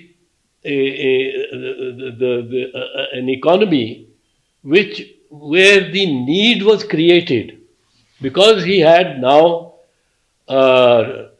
textile mills which could produce 10 times more than his khaddis, so he needed a market to sell. So he began by enticing people to need it. And advertisement The ad business was an amazing tool for that. Lalpur पहुंच गए हो, गुल अहमद दी lawn लेना ना भूलना. You know, there is that the need was created to justify massive overproduction. And now massive overproduction meant, of course, massive overbuying, massive advertisement. Massive overbuying meant the market was great, the industrialist was very well rewarded, and he could have 10 Mercedes cars and everything. But he was inducing as a class that purchasing, that need, and that production. This led to a lot of waste also, creation of a lot of waste.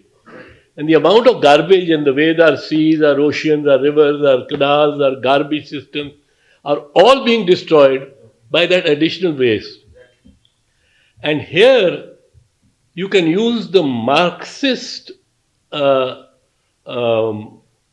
mode of thought and argument to in fact develop in people who, in the general public also, through basically the lingo in which you speak to them and address them, that this is a new challenge, an environment in the whole world, the global, as you said, it's a global issue now, not a regional issue, not a country issue.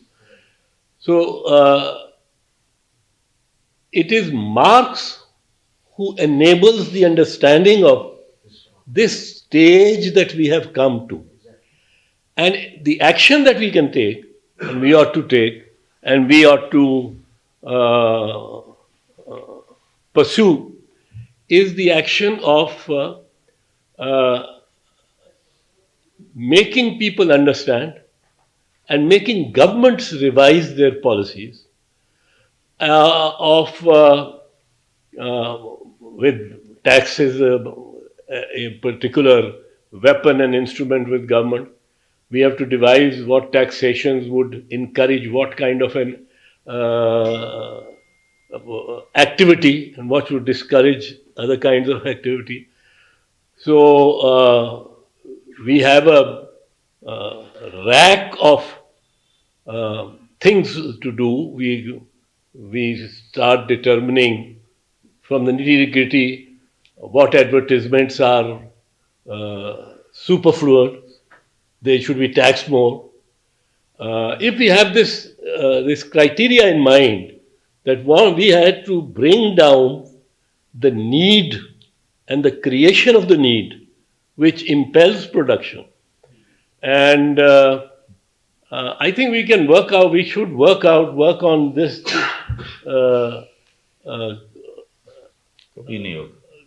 No, we could start. We should. Close it. I think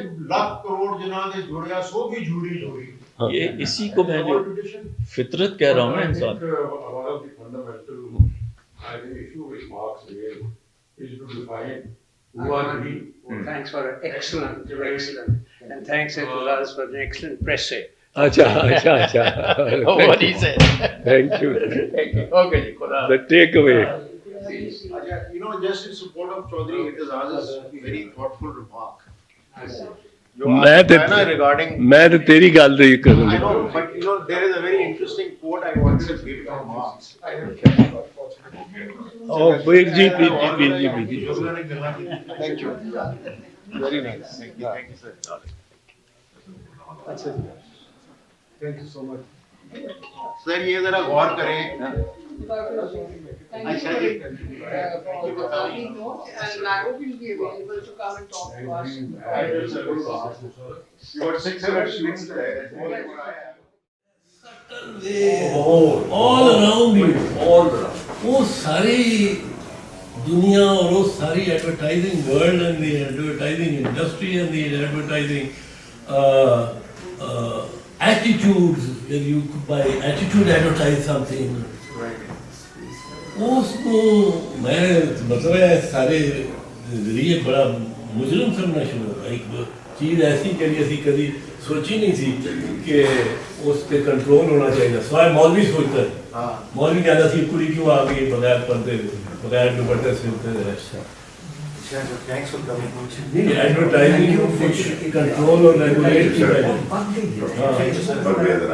और Instagram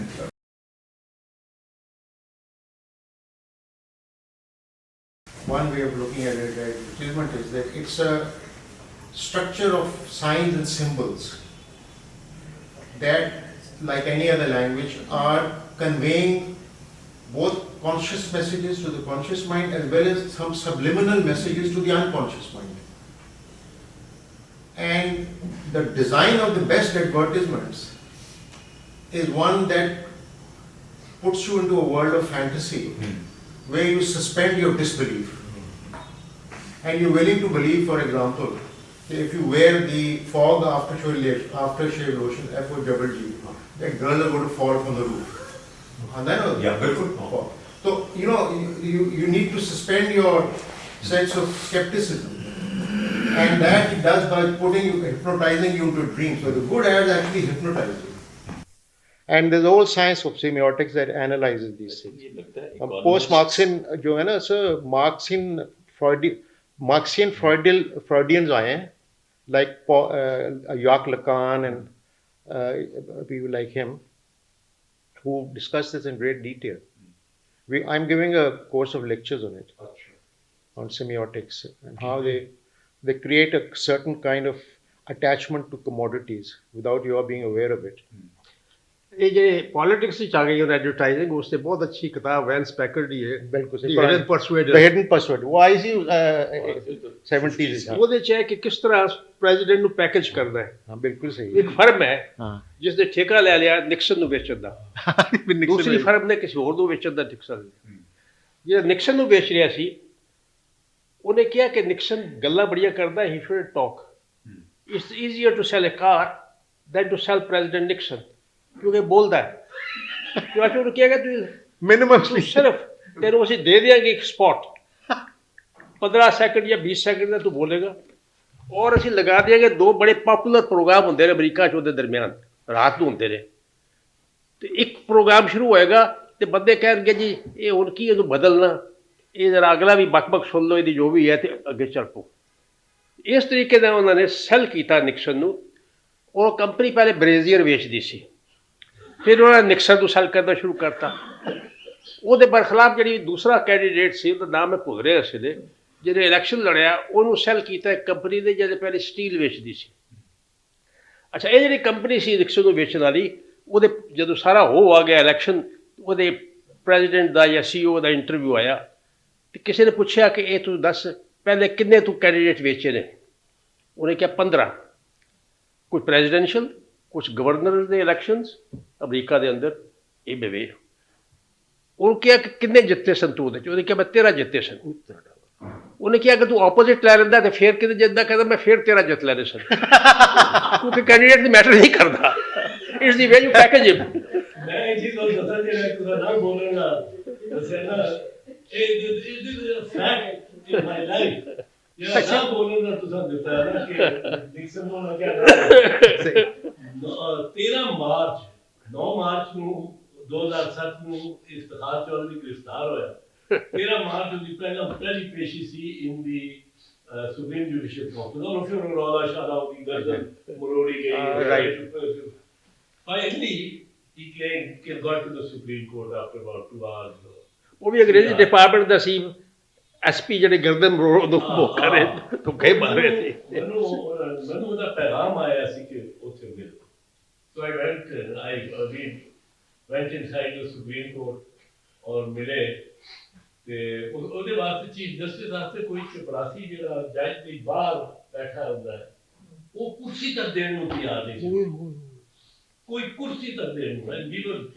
ਵਕੀਲ ਸਾਰੇ supreme court ਦੇ ਬਾਹਰ ਉਹ ਨਾਰੇ ਲਾ ਰਹੇ ਸਨ, ਅਸੀਂ ਬੰਦੇ।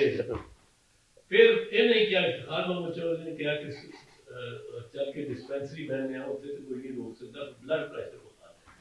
We went there and we sat down, blood pressure with us. ਮੈਨੂੰ ਉਹਨੇ ਕਿਹਾ ਮੈਂ ਤੁਹਾਨੂੰ ਵਕੀਲ ਕਰਨਾ। मैं क्या वकील चीफ जस्टिस 400 वकील ਤੁਹਾਡੇ ਆਪਣੇ टॉप लॉयर हफीज पीर ज़ादा शरीफुद्दीन पीर ज़ादा ऐसा जफर आई का नेम किसने है क्या लगा नहीं अगर ਤੁਸੀਂ घबराते हो because I am faced with the army and the army chief वो वक्री गल है पर my first choice मैं क्या I am your cause पर मेरी शर्त इको शर्त है क्या की खर्च है मैं क्या मैं हूँ दस्तखत कर देना वकालतनामे तो पर जिस वक्त मेरे दस्तखत हो गई है ना उस वक्त मैं वकील हूँ You are not going to make a single statement. Quite right. You are not going to address the press. No press release, no press conference. No.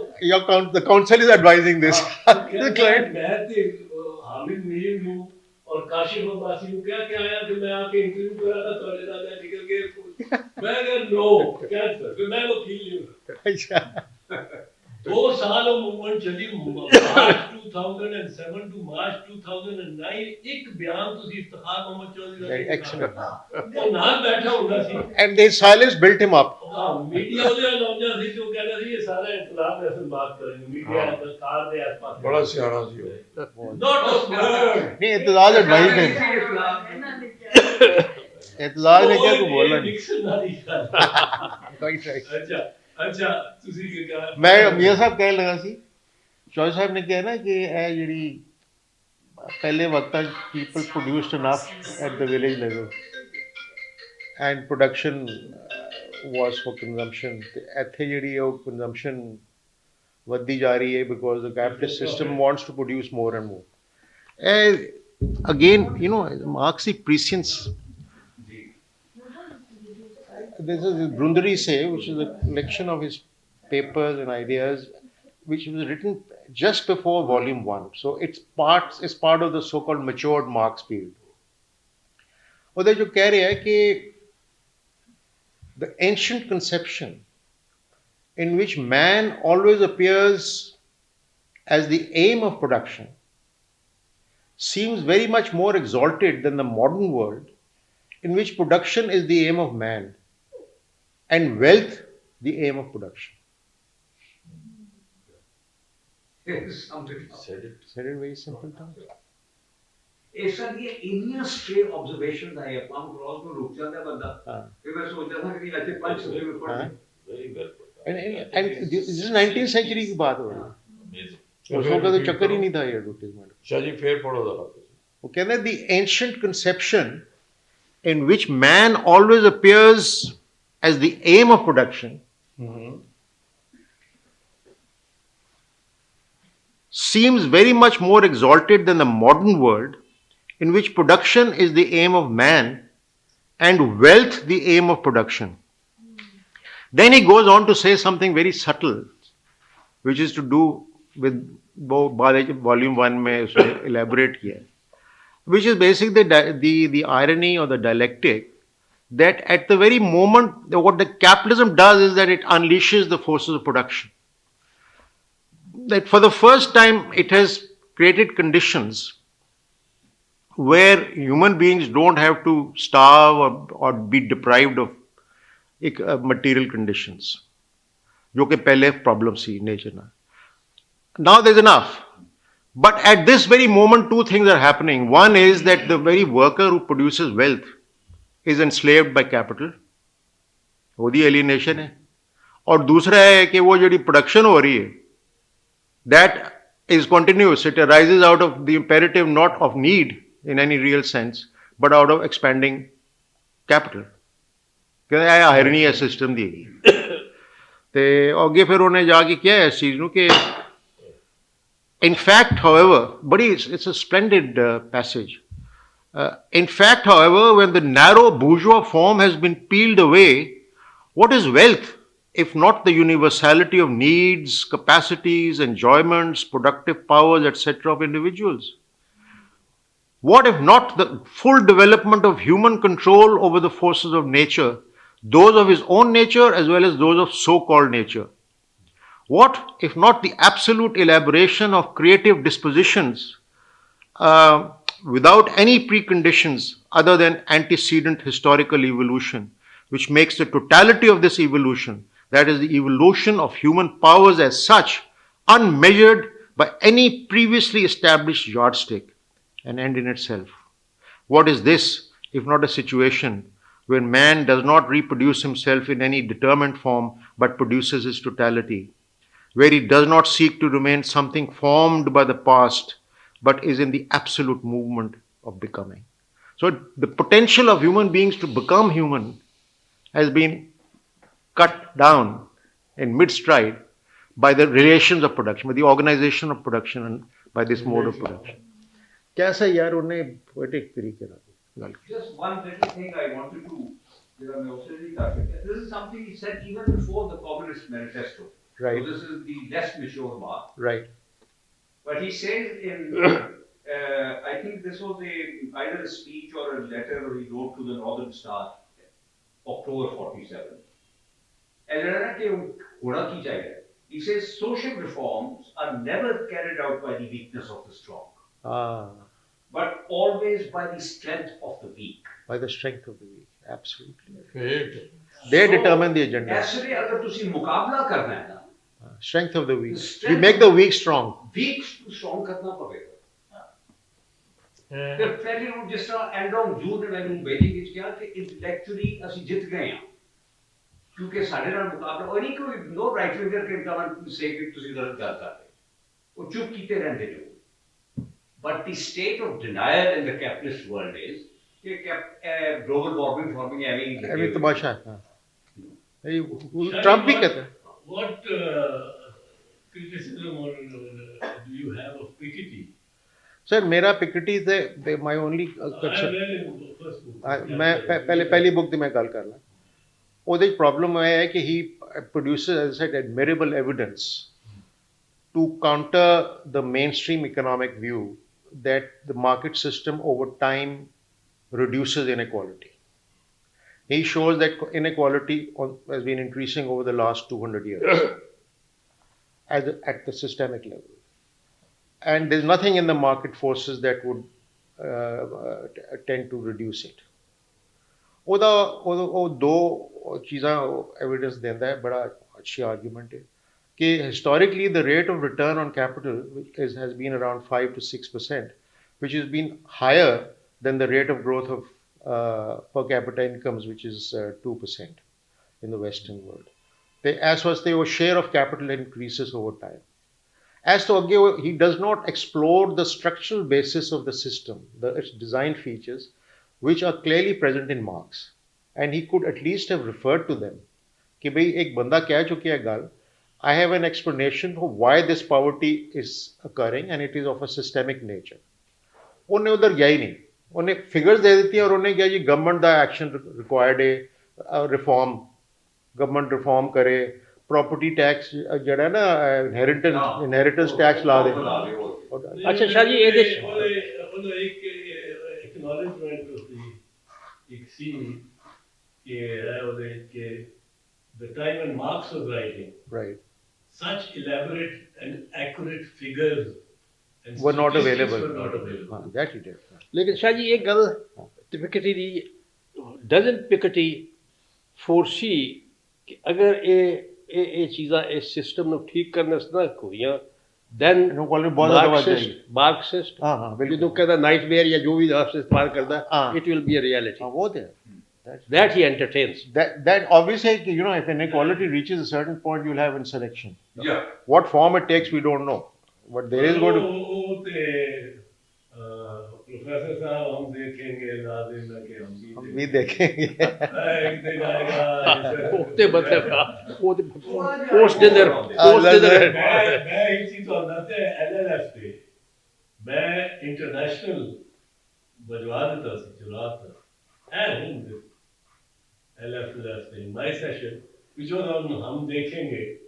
मैं क्या कि इस किस्म के होस्ट प्रोग्राम भी होंगे. I told them that I want them played during my मैं शुरू ही करांगा तो मैं माशाल्लाह we shall overcome black the beautiful हम देखेंगे overcome I do believe.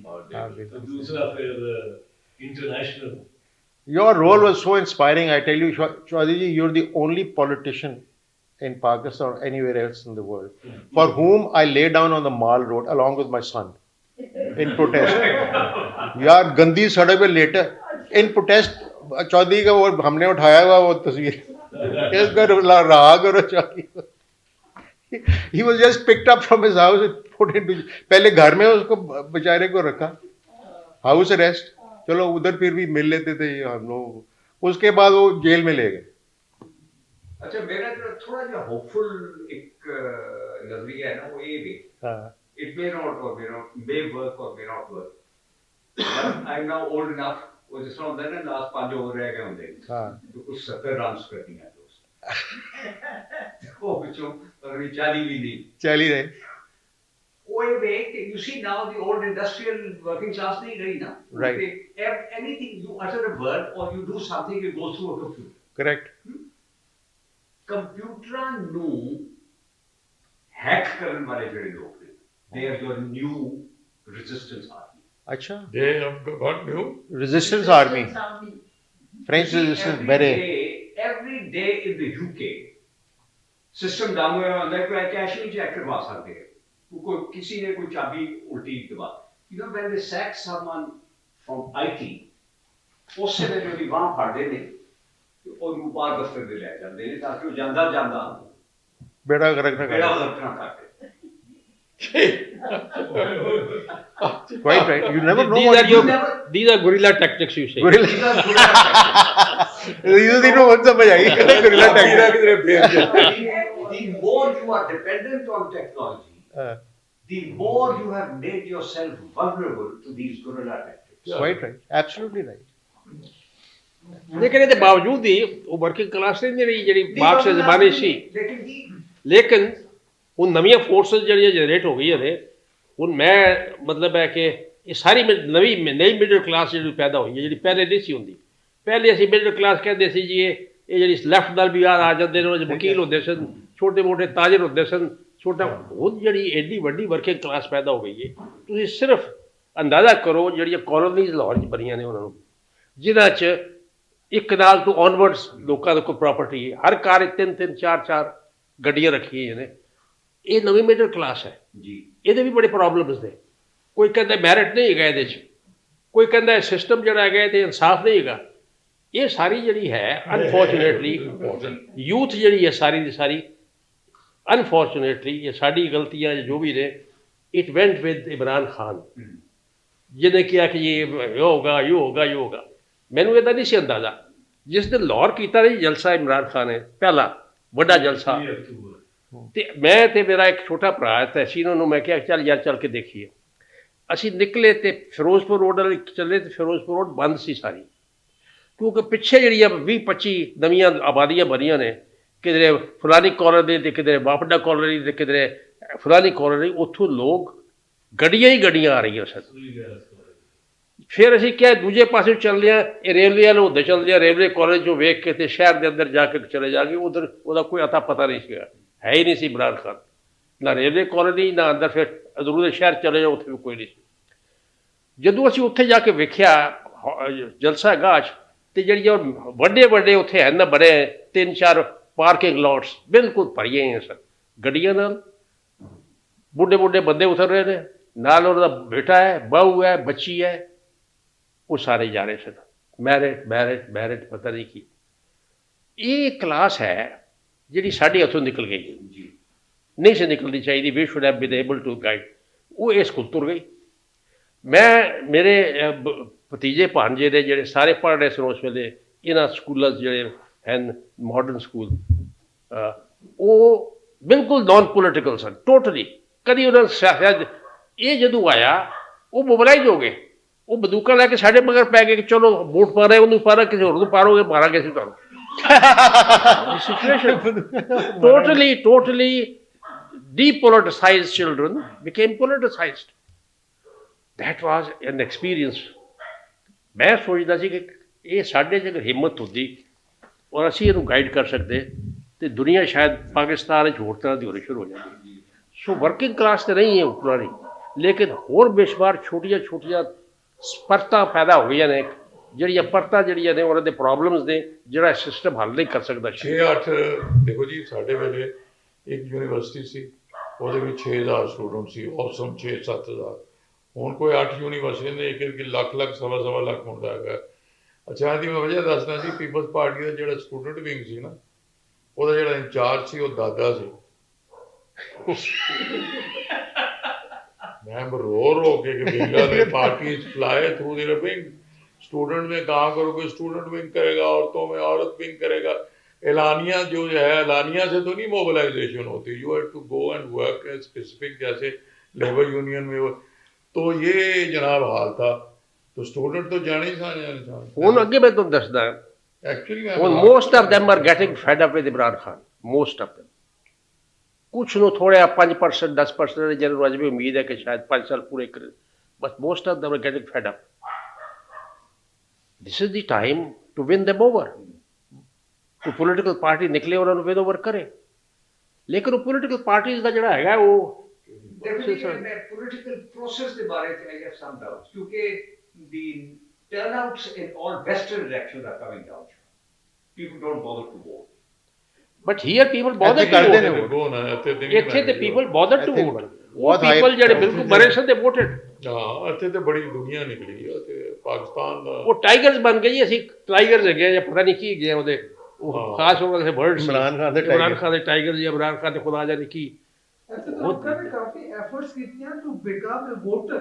ਹਾਂ, ਐਗਜ਼ੈਕਟਲੀ। ਕਾਫੀ ਜਿਹੜਾ ਹੈ ਦੇ ਹੌਰੇ ਉਹ ਯੂਥ ਸਾਰਾ ਕਿ ਹਾਂ ਮੈਂ ਜਿਹੜਾ ਨਾ ਆਪਣਾ ਉਹ ਯੂਥ ਜਿਹੜਾ ਸੁੱਤਾ ਰਹਿੰਦਾ ਸੀ ਇਲੈਕਸ਼ਨ ਵਾਲੇ ਦਿਨ, they went and saw to it that they cast votes and their vote was there।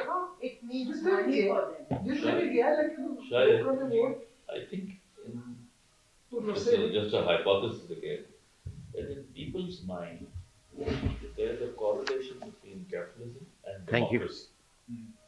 So the failure of capitalism is actually having that effect on democracy, and therefore there is a very positive response to people like Trump's of this world. So the leadership is there. दूसरी ਗੱਲ मैं कहूँगा, You look at Turkey, you look at the US, you look at UK, you look at Germany, everywhere it's the same phenomenon. So there's a, the pendulum has started to swing another way. ਇਹ ਜਿਹੜੀ middle class ਹੈ, it is not confined to Lahore. ਸਾਰੇ ਜਿਹੜੇ ਵੱਡੇ ਸ਼ਹਿਰ ਨੇ ਇਸ ਮੁਲਕ ਦੇ, ਕੋਇਟਾ ਹੋਵੇ, ਇਹ ਹੋਵੇ ਕਰਾਚੀ ਤੋਂ ਬਾਅਦ ਦੂਸਰਾ ਹੈਦਰਾਬਾਦ ਹੋਵੇ, ਇਹ ਹੋਵੇ ਪਸ਼ਾਵਰ, ਇਹ ਯੂਥ ਔਰ ਇਹ ਇਸ ਤਰ੍ਹਾਂ ਦੀ ਮਿਡਲ ਕਲਾਸ ਜਿਹੜੀ ਕੋਈ ਕੰਮ ਕਰਦੀ ਹੈ, ਕਿਧਰ ਕੰਪਿਊਟਰ ਸਾਇੰਸ ਵਿੱਚ ਲੱਗੇ ਨੇ, ਕੋਈ ਡੈਂਟਿਸਟ ਹੈ ਬੜਾ ਅੱਛਾ, ਉਹਦੀ ਔਲਾਦ ਹੈ ਜਾਂ ਉਹ ਬੱਚੇ ਨੇ ਜਾਂ ਉਹ ਖੁਦ ਹੈ, ਜਾਂ ਕੋਈ ਵਕੀਲ ਬੜਾ ਅੱਛਾ ਹੈ ਉਹ ਹੈ ਜਾਂ ਉਹਦੀ ਔਲਾਦ ਹੈ ਜਾਂ ਖੁਦ ਹੈ। all these people went for Imran Khan। ਔਰ ਜਿੱਥੇ ਜਿੱਥੇ ਗਿਆ ਵੱਡੇ ਸ਼ਹਿਰਾਂ ਜਲਸੇ ਨੇ ਕੀਤੇ ਨੇ, ਦਿਹਾਤ ਜਿਹਦੀ ਕੋਈ ਪਹੁੰਚ ਨਹੀਂ ਸੀ, ਉੱਥੇ ਇਹ ਯੂਥ ਇਕੱਠੀ ਹੋਈ। ਸਹੀ ਹੈ, ਦੈਟਸ ਇਟ। ਸਰ ਮੈਂ venture a suggestion, that was the only party which went for elections by having a political narrative whatsoever। Correct. ਉਹ ਹੈ ਕਿ ਜੀ ਅਸੀਂ ਕਰਪਟਾਂ ਨੂੰ ਫੜਾਂਗੇ ਤੇ ਇਨਸਾਫ ਹੋਏਗਾ, ਮੈਰਿਟ ਹੋਏਗਾ। ਮੈਨੂੰ ਦੱਸੋ ਹੋਰ ਕੋਈ ਪੋਲੀਟੀਕਲ ਪਾਰਟੀ ਦਾ ਕੋਈ ਸਵਾਲ ਕਰਨਾ ਕਿ ਜੇ ਵੋਟੋ ਕੀ कोई पॉलिटिकल नैरेटिव पीपल्स पार्टी का सी क्रेडिबल नैरेटिव नहीं सी उस ਵੇਲੇ नैरेटिव कि हम क्या करेंगे। कोई गरीब ਦੀ ਰੋਟੀ ਦੀ ਇਹ ਗੱਲ ਕਰਦੇ, ਇਕਨੋਮੀ ਦੀ ਗੱਲ ਕਰਦੇ ਨੇ, ਇਕਨੋਮੀ ਨਜ਼ਰ ਆਉਂਦੀ ਕਿਸੇ ਨੂੰ? ਰੋਟੀ ਤੇ ਜਿਹੜਾ ਰੋਜ਼ ਲੈਂਦਾ ਉਹਨੂੰ ਪਤਾ ਨਾ 12 ਰੁਪਏ 14। ਜੇ ਪੀਪਲਸ ਪਾਰਟੀ ਇਹ ਕਹਿੰਦੀ ਨਾ ਅਸੀਂ ਜਨਾਬ ਅਠਿਆਣੀ ਦੀ ਰੋਟੀ ਕਰਦੇ ਹਾਂ, ਉਹ ਚਾਰ ਕਹਿੰਦੇ ਦੇਖੋ ਕਿ ਉਹਨਾਂ ਬੰਦੇ ਨਾਲ ਨਿਕਲਦੇ ਇਹਦਾ ਨੈਰੇਟਿਵ ਕੀ ਸੀ? ਅਗਰੀਵਡ ਪਾਰਟੀ ਕੇ ਜ਼ੁਲਮ ਹੋ ਗਿਆ। ਹੁਣ ਵੀ ਉਹ ਡੇ ਟੂ ਡੇ ਇਸ਼ੂਜ਼ ਨੇ ਤੇ ਕੋਈ ਇਹਨਾਂ ਨਾਲ ਸਿੰਪਥਾਈਜ਼ ਨਹੀਂ ਕਰੇਗਾ ਸਾਡੇ ਨਾਲ, ਕਿਉਂ ਕਰਕੇ ਕਿ ਜੀ ਹਮਾਰੇ ਸੇ ਜ਼ੁਲਮ ਹੁਆ। ਉਸ ਹੁਣ ਕਿਸੇ ਨੂੰ ਕੋਈ ਕਿੰਨਾ ਸੱਚੀ ਮੁੱਚੀ ਵੀ ਜ਼ੁਲਮ ਹੋਇਆ ਕੋਈ ਮੰਨਣ ਨੂੰ ਤਿਆਰ ਹੈ ਯਾਰ, ਪਤਾ ਨਹੀਂ ਸਾਰੇ ਚੋਰ ਹੈਗੇ ਨੇ ਇਕੱਠੇ ਹੋਏ, ਆਮ ਆਦਮੀ ਹੈ। ਸ਼ਕਪਤ ਪਾਰਟੀ ਦਾ ਡਾਇਲੇਮਾ ਵੀ ਇਹ ਹੈ ਸੈਂਸ ਕਿ we there is no political narrative for which very true to support something there has to be something visible। the only Bhutto had a clear narrative ਉਹ ਕਿਧਰੇ ਗਿਆ ਹੈ ਕੋਈ ਜਾਣਦਾ ਸੀ actually and the whole not only people whole nation supported him ਕਿ they said ਯਾਰ ਇਹ ਬਿਲਕੁਲ ਸਾਡੇ ਦਿਲ ਦੀ ਗੱਲ ਹੈ, ਇਹ ਬਿਲਕੁਲ ਸਹੀ ਹੈ। So Bhutto, in other words, wasn't so much presenting a critique of Ayub Khan. He was presenting a very credible alternative. That's right. Well worked out. If people want to know what is in there for, ਹੁਣ ਕਰੋ ਨਾ, ਨਿਆਂ ਸਾਹਿਬ ਕਰੋ। ਚੌਧਰੀ ਸਾਹਿਬ ਬੈਠੇ ਨੇ leader people's party ਦੇ। ਮੈਂ ਤੇ ਇਹਨਾਂ ਨੂੰ ਬੜਾ dose I tell you, party the dialogue ਸੁਣੋ। ਹਾਂ। ਇੱਕ ਜ਼ਮਾਨੇ 'ਚ ਜਦੋਂ ਨਵੇਂ ਆਏ ਬਾਦਸ਼ਾਹ ਇਕਦਾਰ, ਉਹਦੇ ਕੁਛ ਅਰਸੇ ਦੇ ਬਾਅਦ ਜਾਗੀਰ ਬਦਰ ਸਾਡਾ ਪੁਰਾਣਾ ਬਰਖੁਰਦਾਰ ਸੀ। ਹਾਂ। ਇਲੈਕਸ਼ਨ ਲੜਾਇਆ। ਹਾਂ। ਉਹ ਸਾਡੇ ਆਂਦਾ ਹੁੰਦਾ ਸੀ। ਜਦੋਂ ਬੇਨਜ਼ੀਰ ਆ ਰਹੀ ਸੀ ਬਾਹਰੋਂ ਪਹਿਲੀ ਦਫਾ, ਤੇ ਮੈਂ ਉਹਨੂੰ ਕਿਹਾ, ਮੈਂ ਕਿਹਾ ਜਾਗੀਰ ਬਦਰ ਬੇਨਜ਼ੀਰ ਆ ਰਹੀ ਹੈ, ਬੰਦੇ ਇਕੱਠੇ ਕਰੋ, ਮਜਮਾ ਲੈ ਕੇ ਚਲੋ। ਕਹਿੰਦਾ ਸਰ ਜੀ ਕੀ ਜ਼ਰੂਰਤ ਹੈ ਸਾਨੂੰ ਮਜਮਾ ਇਕੱਠਾ ਕਰਨ ਦੀ, ਜਿਹਦੀ ਵਜ੍ਹਾ ਨਾਲ ਮਜਮਾ ਇਕੱਠਾ ਹੁੰਦਾ ਉਹ ਆਪੇ ਇਕੱਠਾ ਕਰ ਲਵੇਗੀ। ਚਲ ਦਿਸ ਵਾਸ ਦੀ ਐਟੀਟਿਊਡ। ਉਹ ਹੈ ਪਪੂਲਿਸਟ ਪਾਰਟੀ ਬਣ ਗਈ। ਅੱਛਾ, by the way let me point out, I want to recognise the presence of Chaudhry Gulzar. You don't remember, forget, we do remember. ਨੌਕਰ ਦੇ ਵਿੱਚ ਰੋਟੀ ਪਾਣੀ ਸਾਰਾ ਆਪ ਇਹਨਾਂ ਨੂੰ ਕਿਲੇ ਚੁੱਕ ਕੇ ਲੈ ਕੇ ਜਾਣ, ਸਾਨੂੰ ਗ੍ਰਿਫਤਾਰ ਸਟੇਜ ਸੈੱਟ ਕਰੇ ਜਿਹਨਾਂ ਦੀ ਸ਼ੈਲਰ ਦੇ ਵਿੱਚ ਸਾਰਾ ਜਲਸਾ ਹੋਇਆ ਸੀ, ਔਰ ਉਹਨੂੰ ਵੀ ਮਰਾ ਜੀ ਕਿੰਨੇ ਹੋ ਗਏ, ਮੁਲਕ ਬਾਹਰ ਚਲੇ ਗਏ ਸੀ, ਜਾਂਦੇ ਆਉਂਦੇ ਰਹਿੰਦੇ।